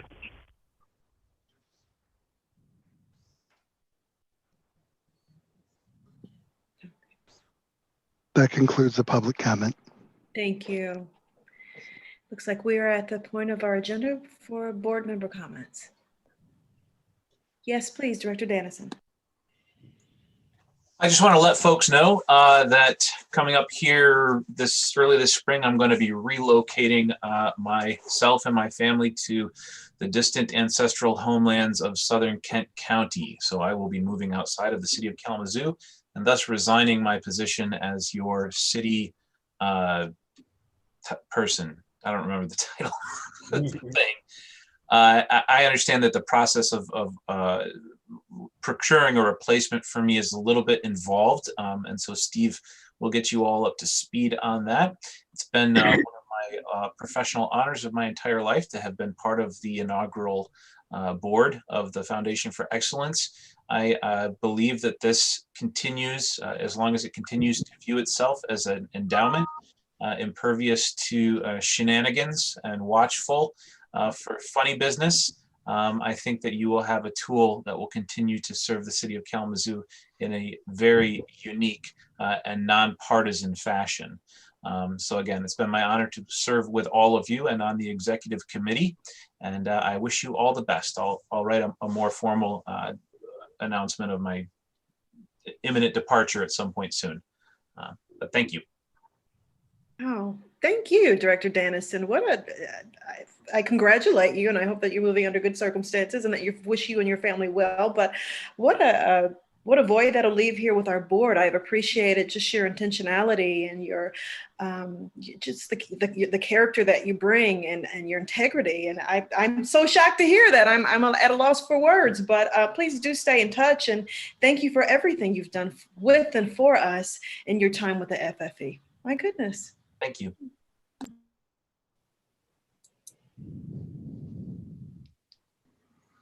Any other board member comments? Go ahead. I just wanted to add, I'm so sorry to see you, Director Dannison, go. It's been a pleasure to work with you, and I really have appreciated everything you have brought to the forefront, and you've given us a lot to think about, and I really appreciate that, and we will miss you very much. Yep. I have to agree.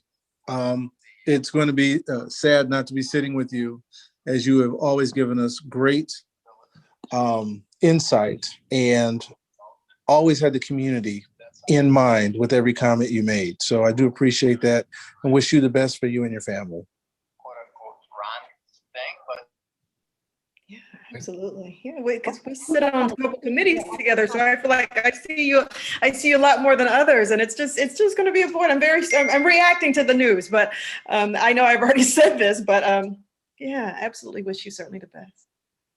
This is Stephanie again, and I want to say the same thing that everybody has echoed to Pastor Dennison. But I would be remiss if I did not go back and address something that we were having a conversation around a small business loan and things like that. That was a lot of energy, but I'm so grateful to be in this space with you all because we can all learn and grow together. And when we're having conversations like that, many of us have gone through anti-racism training, and we learn that people of color are oftentimes the ones speaking, trying to give a rationale and lift up the issues when it comes to inequities. And what we've learned through the race is that it would be so powerful if our white allies and brothers and sisters would take up that mantle sometimes and not leave it to people of color to speak on it, to have that same level of outrage when you look at different, the percentages of what was going on and what happened in 2020. So I just really wanted to lift that up, that it is a very hard conversation. It is a very tense conversation, and it's a necessary conversation. And with us doing it together, it makes it so much easier. Yes. So let's walk in courage and be courageous, and let's be bold, and let's hold each other up and not just rely on the voices of people of color all the time. Very good. Thank you. Thank you, Director Hoffman. I really appreciate the comment, and I will try to do better. I really appreciate that. Thank you. Thank you. Thank you, Director Hoffman. I am so validated by your support and your words. They mean everything. It touches me truly. I just want to thank everybody for being in this space. We went over time, and that happens. You know, this work is difficult and it's emotional and it's emotionally charged, but I wouldn't want to be on this committee with anyone but you all. And it's so sad, discouraging when someone has to leave, but we know, we have our lives. But thank you for just being in this space today. We could have been anywhere. We could have had to have left early. Thank you for your support. And thank you for today's meeting. If there aren't any other board comments, Steve, do you have anything else? Madam President, no. All right. I am looking for a motion for adjournment. Motion to adjourn. Thank you, I'll Director. second that motion. Thank you. Thank you very much. Have a wonderful day, everyone. Stay warm and stay safe and stay healthy. Take care. You too. Thank you. Bye-bye, everyone. Goodbye.